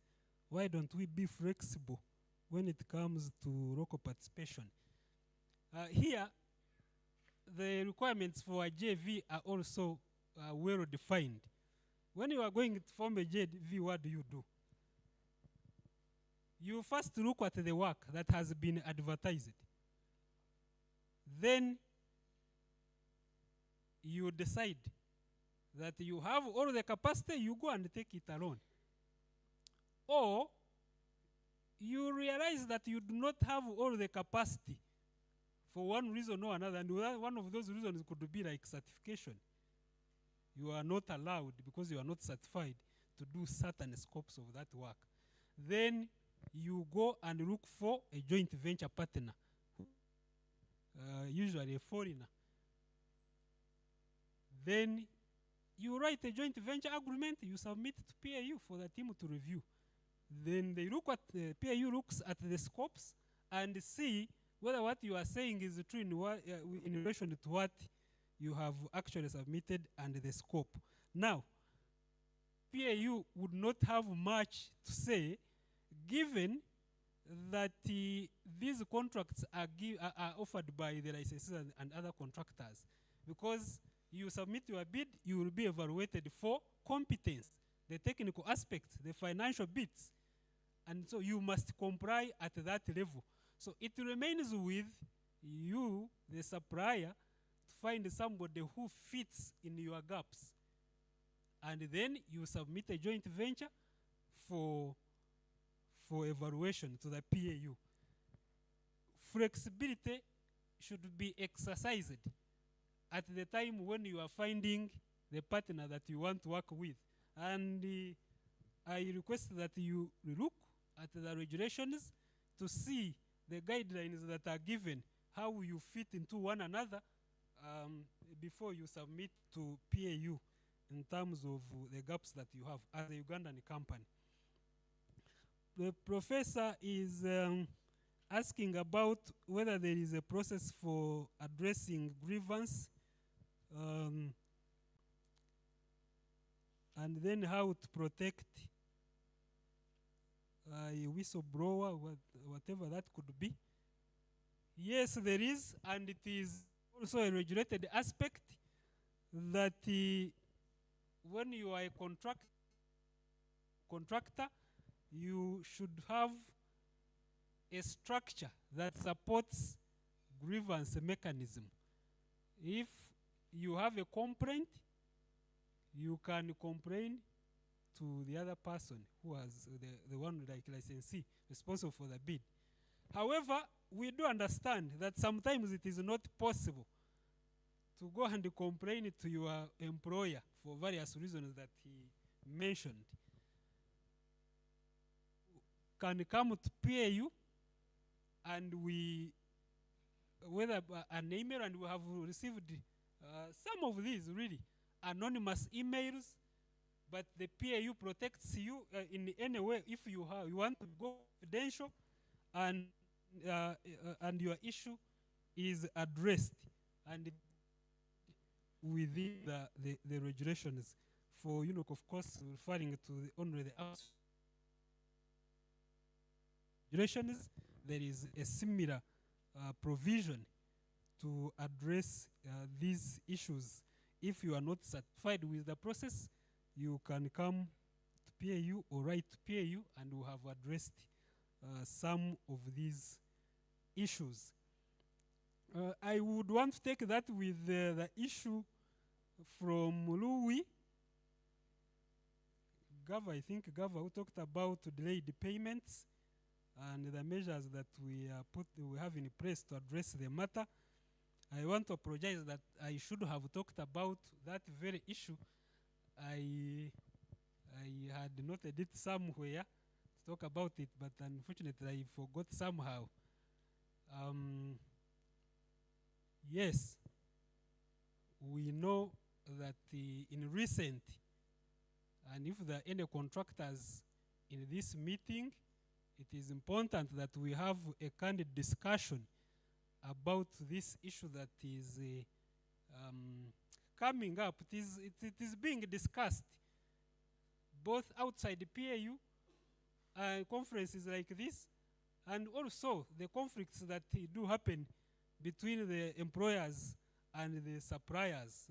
So there is, and what we have done is to allow companies to come to PAU and address these issues with us. The complaints have been coming whenever an issue is props up regarding delayed payments. We have notified the licensees. Because when you are a licensee like Total or UNOC, you are responsible for ensuring that the legal regulation is adhered to, particularly the national content regulations has provisions that if you have given work to somebody, you provide for fair payment in terms of the duration, but you can also give an advance. So we have engaged the licensees to ensure that this is upheld as much as we can. There could be challenges here and there, obviously, but I think the most important thing is to address these issues as early as possible so that they do not, sabotage the timelines for the project. At PAU, we are constituting a team to now penalize. And this penalty, the regulations of course provide for that, starts with the owner of the one who is the one who is responsible for this work. But stop there. If you are the contractor now subcontracting another person, the law does not spare you. But of course, start with sensi. So that is the discussion that we're having now, and PAU is well aware that this issue has begun, coming up and is being seriously addressed in that manner. When we do reach somewhere, and we will continue to do this in many of these workshops, we are writing to all the contractors to ensure that whenever they hold a supply development workshop, there is a section to address the issue of payment, because we are aware that some of the challenges that come with the payment, I'm taking long on this because it is key, come from the suppliers themselves. Number one, from what Barbara talked about earlier, you fail to read your contract, and then you are moving outside the contract. Your client is unable to pay you because what you are providing, maybe in terms of milestones, in terms of other requirements, they are not being fulfilled. Now, we do want the licensees and the contractors to make sure that this is well explained whenever there is a supply development workshop like this, so that before you submit your invoice, you are aware of the time lags, you are aware of the cash flows, you are aware of all the environment that surrounds the payment. You identify the gap, and then you try to close it before you reach the point of complaint. Addressing the complaint is a matter that we are also looking at on what we can do. Of course, we wouldn't want individuals to run to the courts. Courts do drag these things sometimes, and it wouldn't be in the benefit of either the client or the supplier to really spend a lot of time in the court. The goal is to make sure that we do address these issues in a time as much as we can. So, we are trying to address that matter as much as when we will have to update the suppliers. Somebody, I think this is grievance, Isaac Rugaba.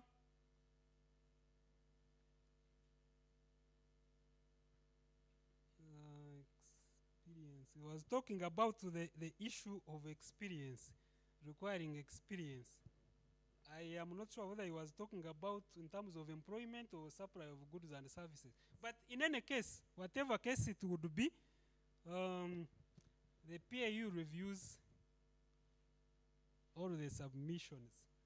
When you want to advertise, you need people to work for you, whether they are Ugandans or they are not Ugandans. You will submit what is required, the job description, to the PAU. I have seen on a number of times, the PAU directing that the advert is pulled down because of the requirements that were not necessary. So that obviously will surface up, but PAU has an eye. However, sometimes something can skip in one way or another. And this is where we that when you see want to say you want to keep anonymous, you can send us anonymous, say so and so has put up this, and then the PAU will quickly act in time before it goes away. But in terms of the requirement, the PAU will review all the job descriptions, the requirements, and make sure that they do fit, because it is the process that before you employ an expatriate, you first scoop the Ugandan market. The labor market is scooped to ensure that there is no Ugandan qualifying. So at that time, you must submit what is required of that job. So if you are asking for 10 years experience for a job that we know Ugandans can do and they do not have that experience, our team will say, no, you lower this, have Ugandans compete meaningfully. There was a question on civil works. The civil works, they advertised, the consultants. Yes, as having something to do with these consultants, maybe that inspect, and we have some of them. They are not here, Kaga partners here. Yes, these are some of the consultants that do this work. So yes, all this work advertised for all Ugandans and non-Ugandans to see and compete whenever they see, it is fit. There is such thing as one consultant or one project. The projects are broken down into small contracts. I remember from UNOC had earlier talked about this issue.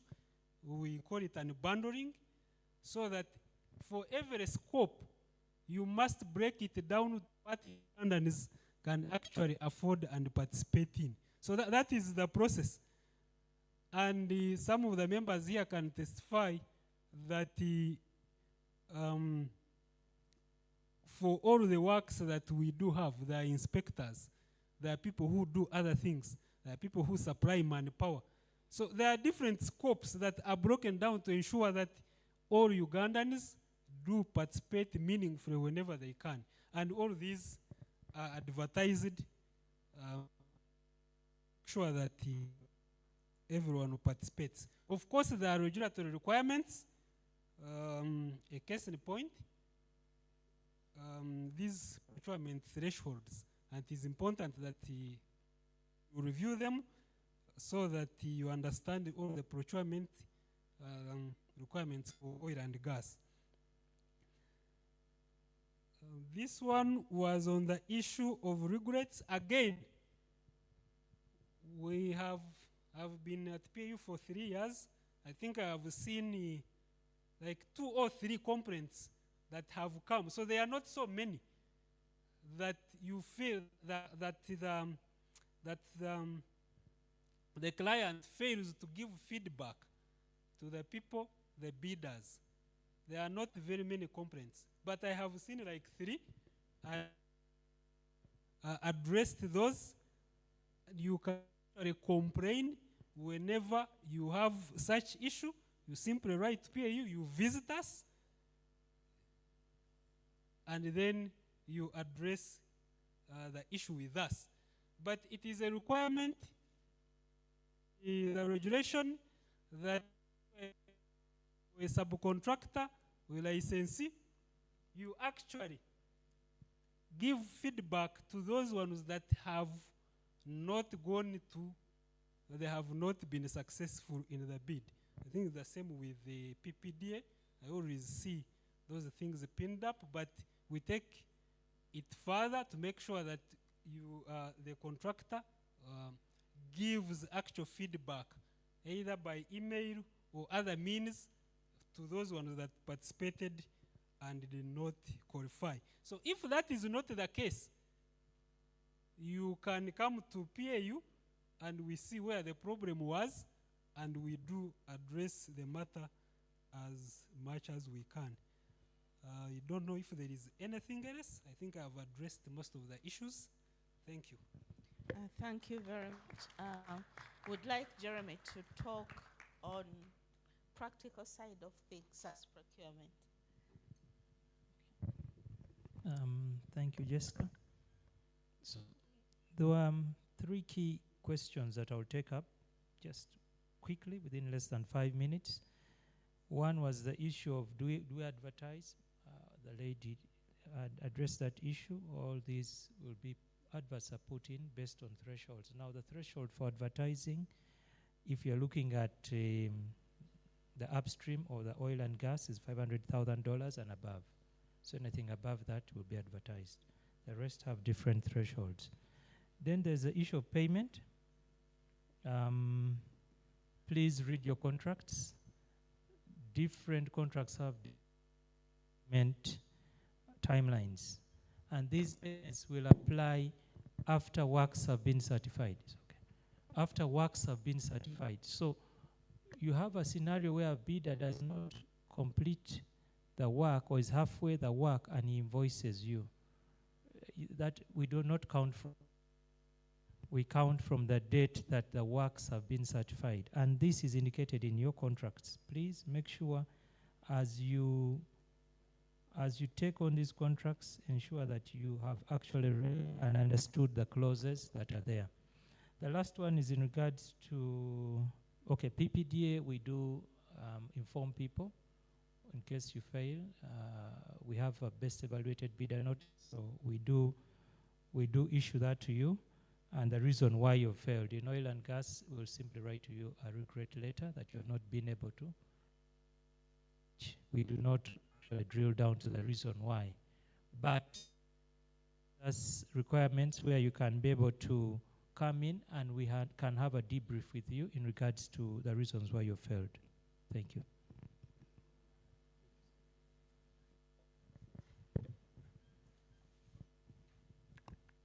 Okay. I just want to further clarify a few areas, just so that we understand some of the that have been raised. And I'll start with the issue around payments. I think as a licensee and an operator of a block, recognize that meeting our part of the obligations to pay you and pay you in time is very important, and it goes into you as service providers also meeting your part of the obligation. Of course, certain we don't speak for the other operators, but on our side, for the case of the Kasuruban block, in the event that mean to support us in any of the areas within the supply chain, Jeremy has sort of highlighted some of the details, but we generally work on the principle that we pay our providers within a period not exceeding 30 days. And that is because of the importance that we attach to our obligation in meeting your obligations as well. So that takes me to the second point on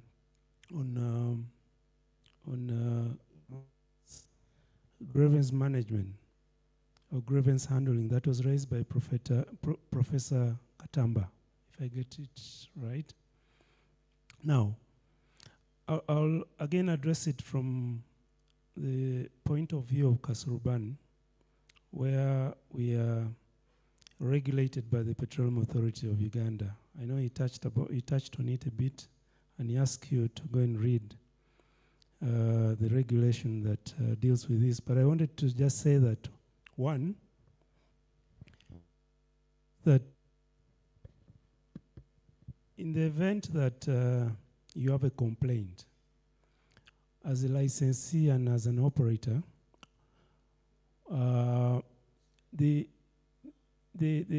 regulation or the regulatory framework expects that you'll lodge in your complaint within 5 days of receiving the notice of regret for your bid not being successful. So within 5 days is when we expect to receive your complaint.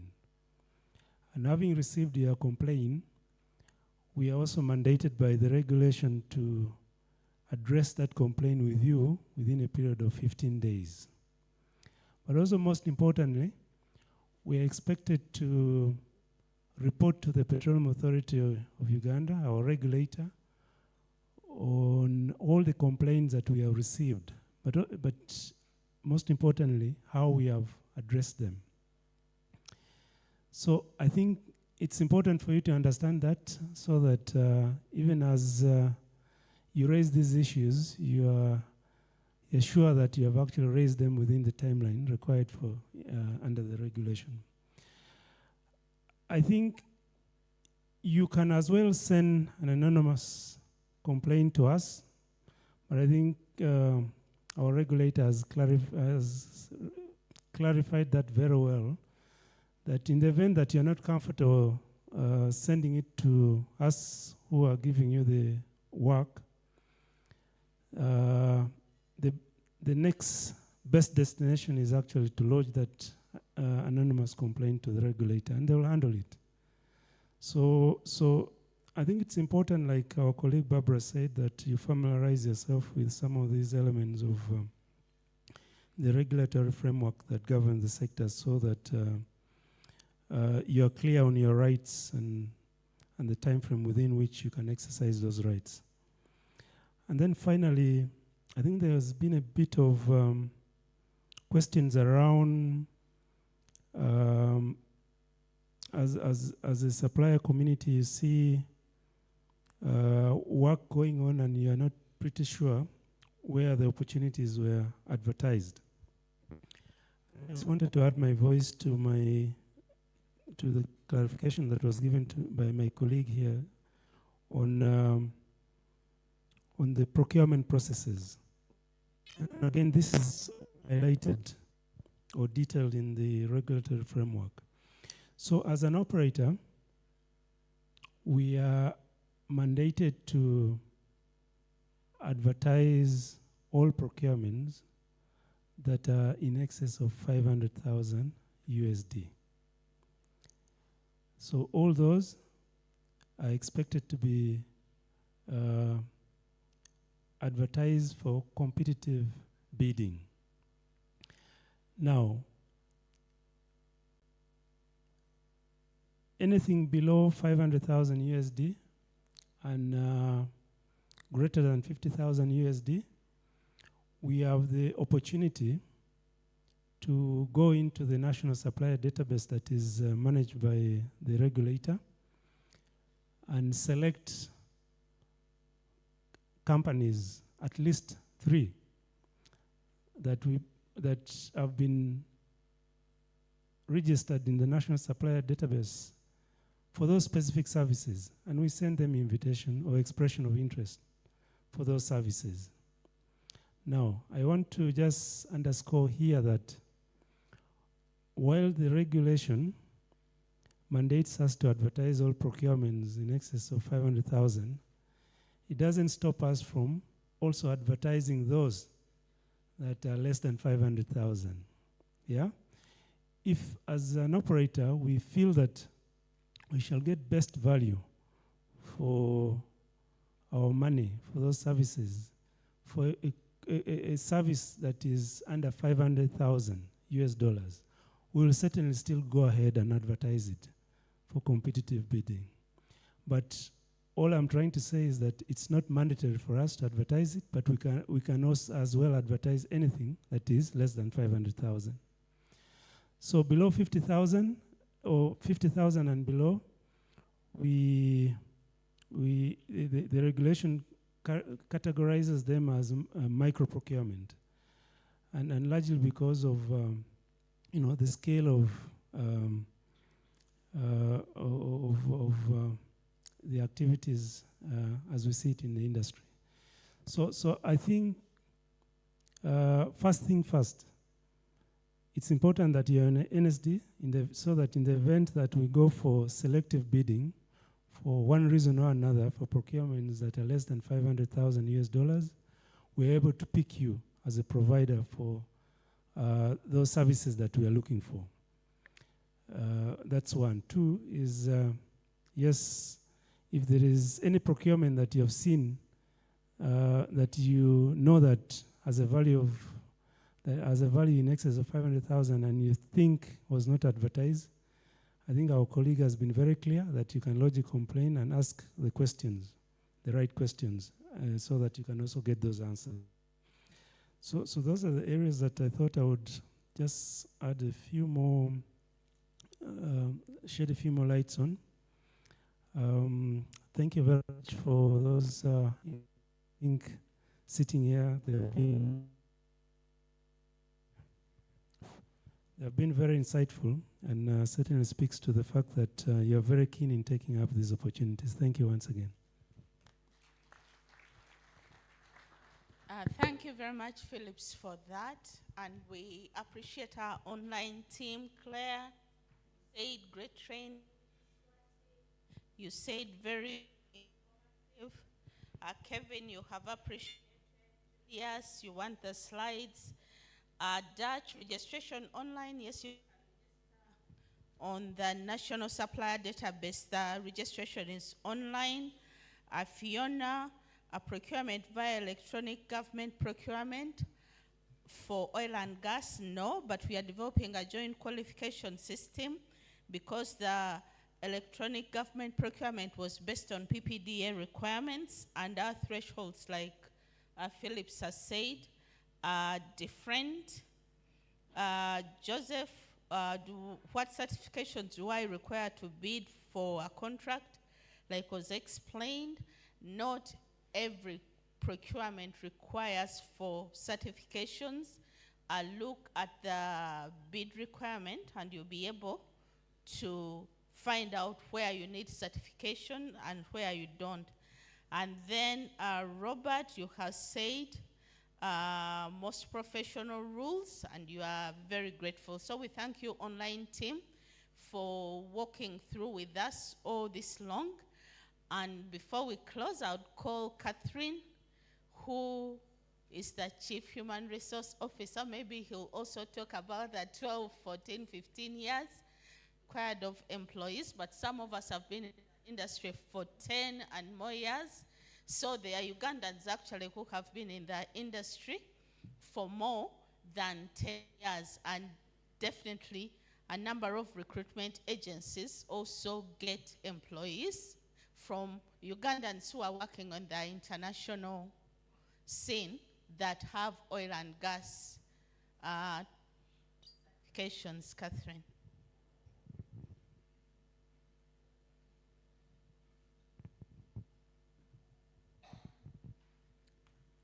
Thank you, Jessica. All protocol observed, as already presented by colleagues. Thank you. Once again, I'm Catherine Tumsime, and I'm the Chief Human Resource Officer of UNOC, and I'm also in charge of national content. I have the pleasure and honor to appreciate all of you for our invitation. And of course, we were overwhelmed by the confirmation, and that indicated the interest that the public has in the oil and gas sector.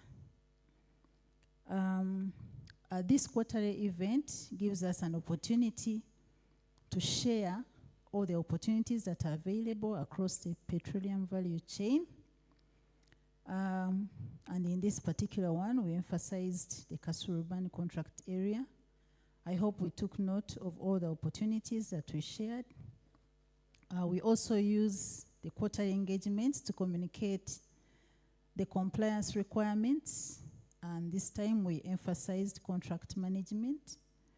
In other forums, we actually go specific to the requirements. So as a company, as UNOC, through our national content strategy, we have a duty, first of all, to recruit Ugandans, to retain value by recruiting Ugandans.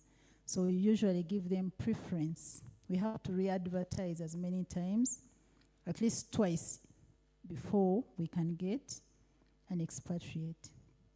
So I'd like to take this opportunity also to notify of the upcoming opportunities. There are quite several, and mostly for the upstream. So tomorrow, there will be an advert of over 20 opportunities.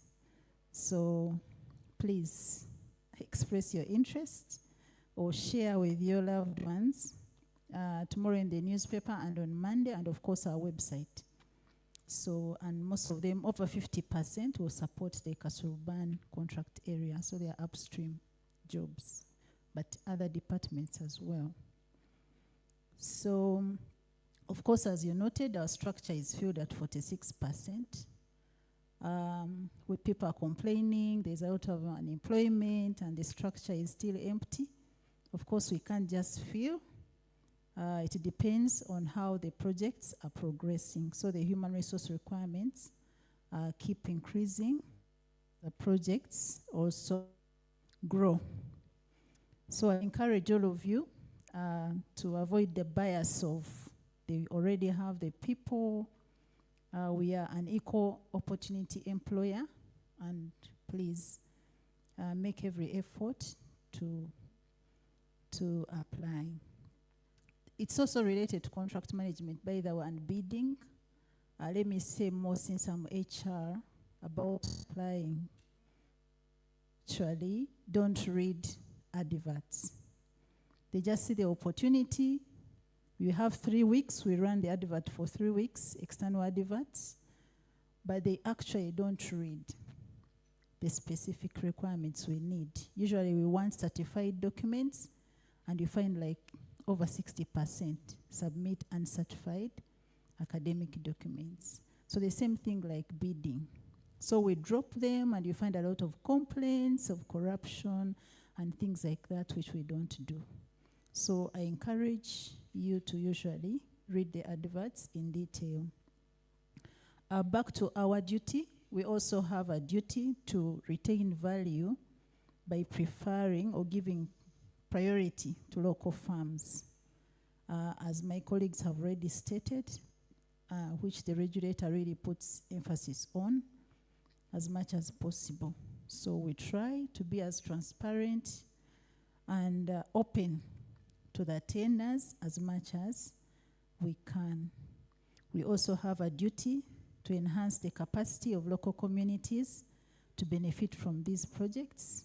We have implemented a number of initiatives, especially in the agricultural area, in the Bunyoro, Kitara space, so that they are able at least to supply food.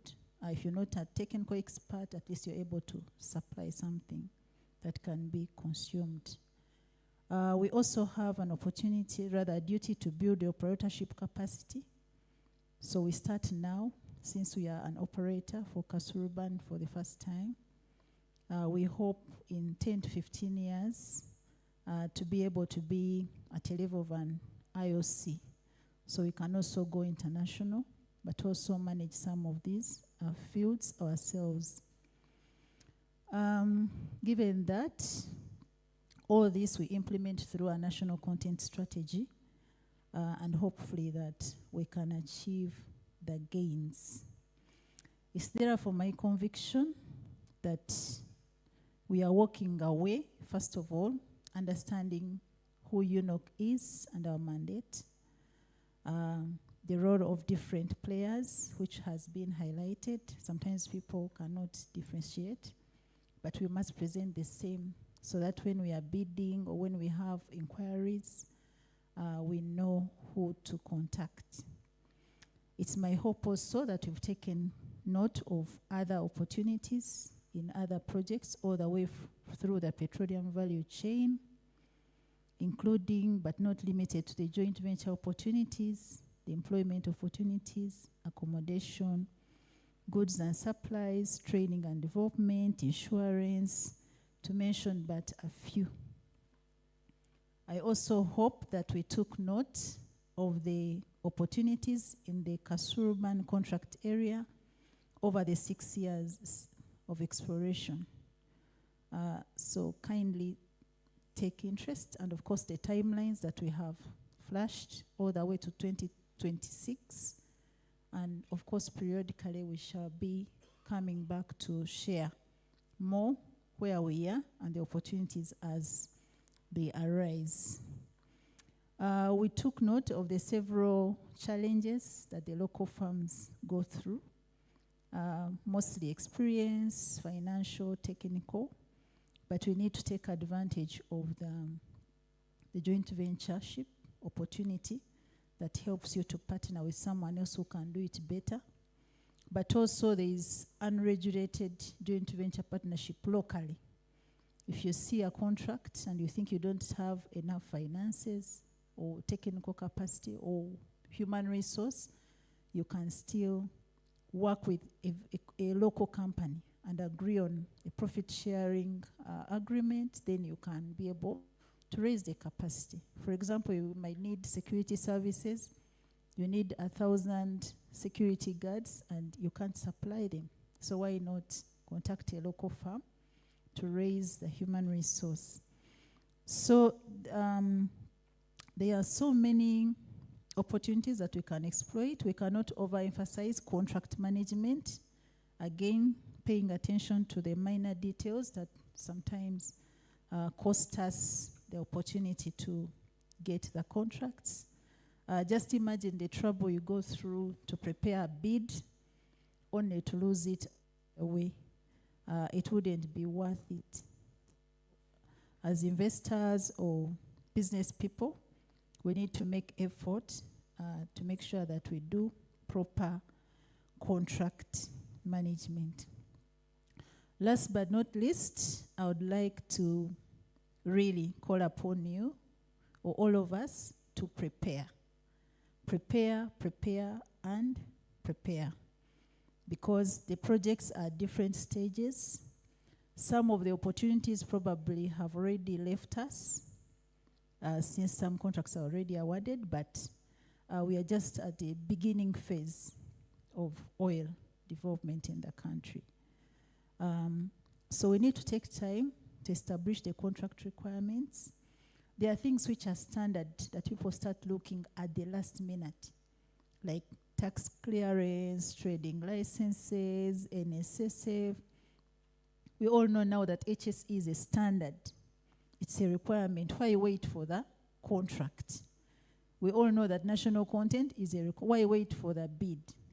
Just prepare so that when the contract shows up, then you don't have to start firefighting, to write documents of 100 pages to create a policy. Because we've been communicating, PAU communicates, our joint venture partners also hold quarterly events, similar events, to communicate the contracts and the requirements.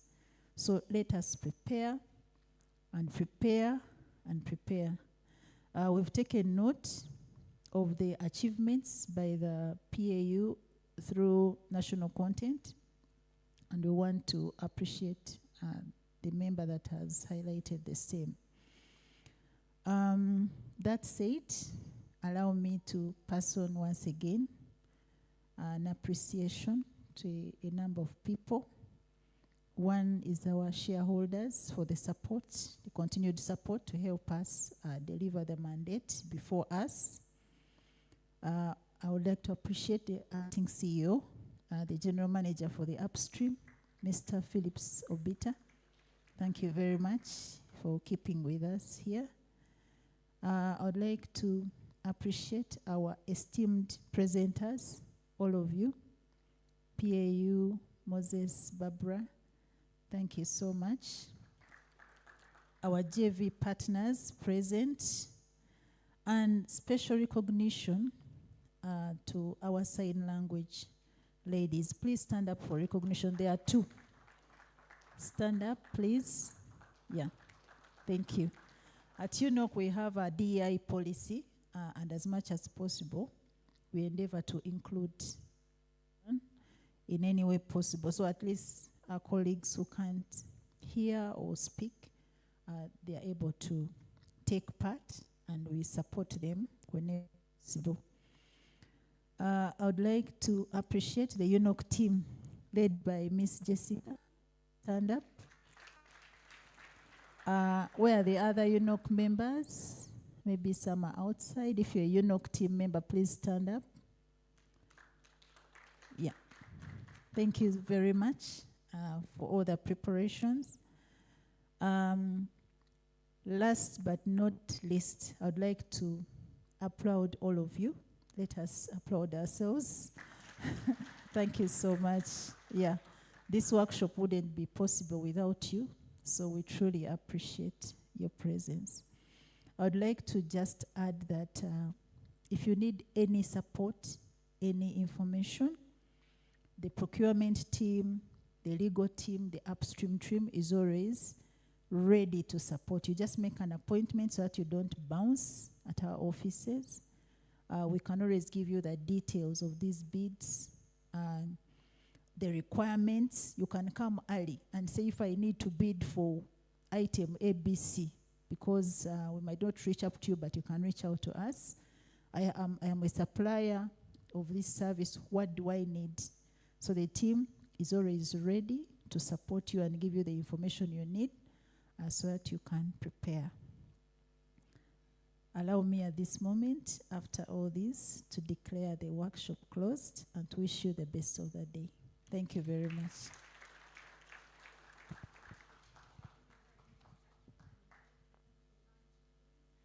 You're welcome for lunch. Thank you. Thank you very much, Catherine. We really appreciate each and every one of you for keeping with us. Please do not leave without eating. We have Becky at the door. She is going to be issuing you with the lunch coupons, and the food is going to be served right here. So you come back and eat from your tables. So she'll regulate the numbers. I don't know how many you are taking out at a time. 20 at a time. Okay, but the service is really quick, so you'll all be able to finish eating in a short period of time. So we thank you very much. I wish you a great day.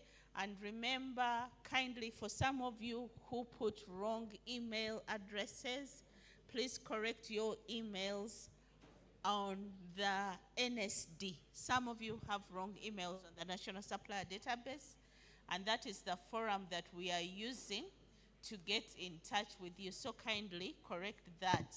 So have a great day, and we look forward to see you in June. All the best.